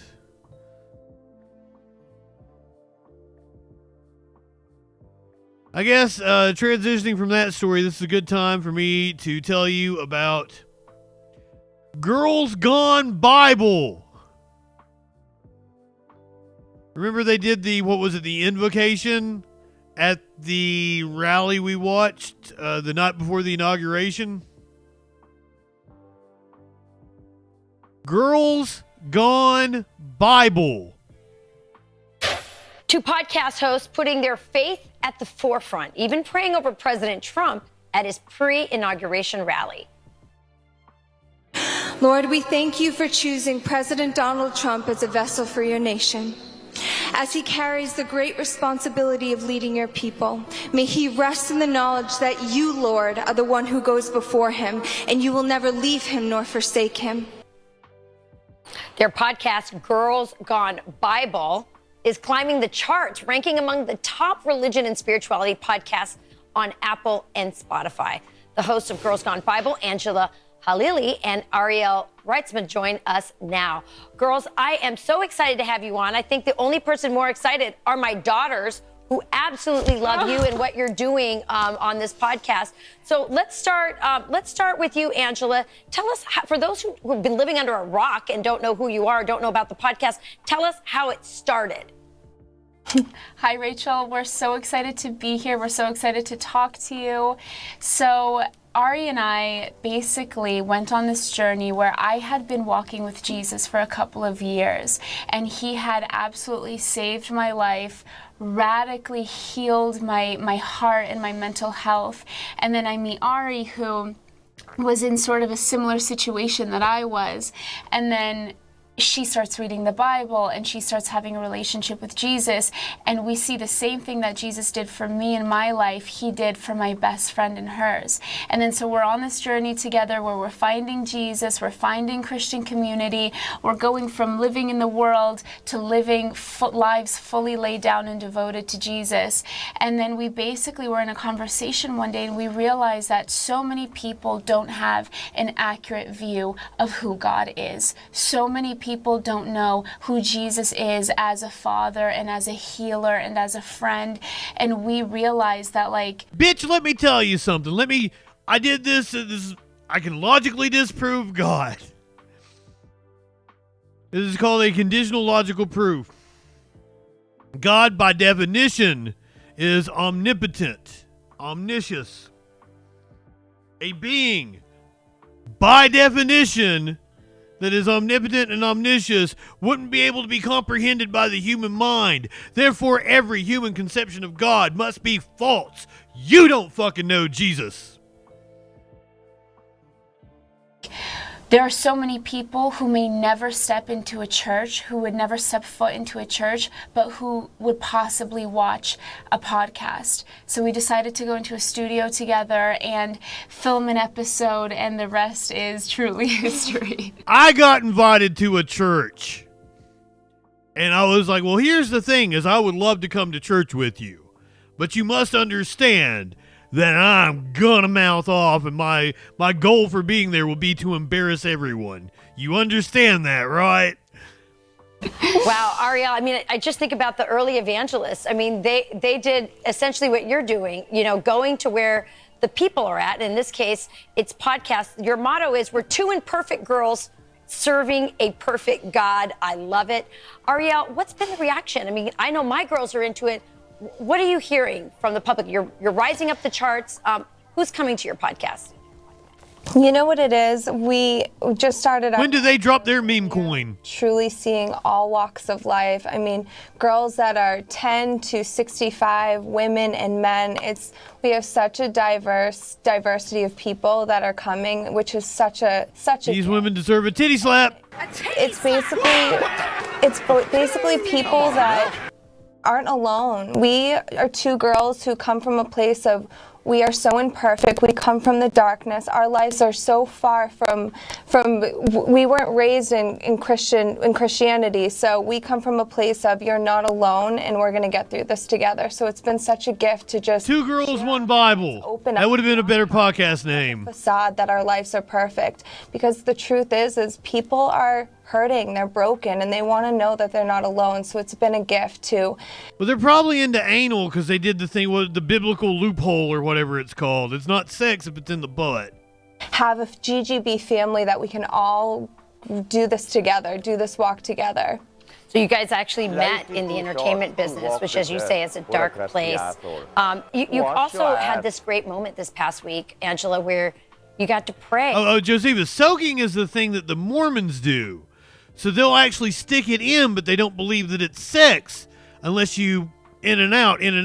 Give it the good old in and out. So if they just stick it in, that's called soaking. Why do I know these things? Over the president before the inauguration. Tell us about that moment. I mean, it was such an honor and it was so special. I mean, I'm an Albanian immigrant. So my parents came to this country when I was about a year old, and they came here. 2 girls, 1 communion cup. Oh my God. Starry-eyed, so excited to be in the land of the free, so excited to be in America. And, you know, all these years later, for my parents to see their little girl who just had hopes of, you know, putting food on the table for us, to see me. Also, like, this may be something like I organized tomorrow night or something. Like, we need to start, like, calling the ICE tip line and just, like, reporting MAGAs. We need to, like, sick them on the whitest people we can find. Up there with the honor of praying for Muhammad's vengeance. Welcome. It was such a surreal moment for all of us, and we were so grateful that they would allow us to come and pray a prayer the way that we did. They, you know, what I loved more than anything is that they gave us the free liberty to say whatever we wanted, do whatever we wanted. There was no censoring. There was no, hey, could we water this down a little bit? Can we have a little bit less Jesus? They literally let us go do whatever we wanted, and that was what I was so grateful for. Wow. I love getting that background information. That's amazing. Both of you girls, amazing work you're doing. You're also going on a world tour. It's called the For God Of course they are. World Tour. It heads up in Pittsburgh on February 13th. Those are the dates. You can go to their website to find out more about it. I wish you all the luck in the world. God bless you both. 2 beautiful, imperfect girls. I love that Lenny says learns more about sex here than on Pornhub. We all live in sexual anarchy, apparently. You live in sexual anarchy? When we did Live Music Monday last week, we did Super Bowl performances. I'm with you, Vengeance. We did Super Bowl performances, and when we got to, we did 50 Cent with the Dr. Dre. I was like, oh my God, that's where sexual anarchy comes from. That's what Charlie Kirk was on about.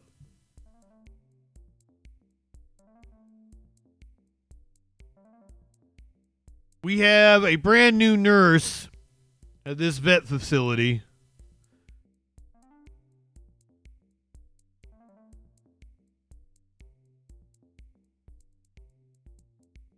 So she's the nurse. She goes around. She pets the other animals. Tries to comfort them. Look at this baby. Oh.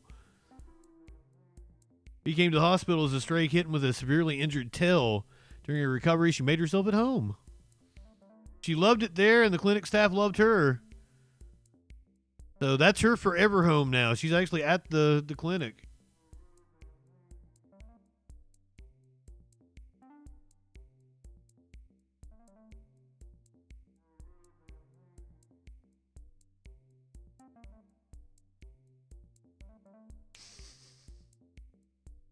Is that what's causing my vision issues? Oh, Peggy. Tomorrow night, we're going to do... Because I got my Super Bowl weeks wrong, didn't I? We've got like 2 more weeks until... I got 2 more Mondays until the Super Bowl. Oh, you got 3 cats and a dog? I've got 3 kitties. I'd have a puppy if I had a big yard. So tomorrow night we're going to do The Band. The last remaining member of the band passed away last week. So we're going to watch The Band from like 1978, I think.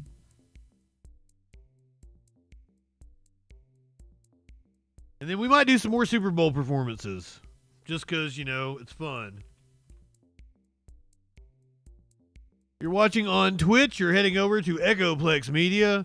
It's time for the Plex Podcast. Go ahead, light one up, tip one back. It's all right to have a little fun before you hit the sack. My name is Justin Freakin. We'll find out what that news be doing tomorrow night on the Troll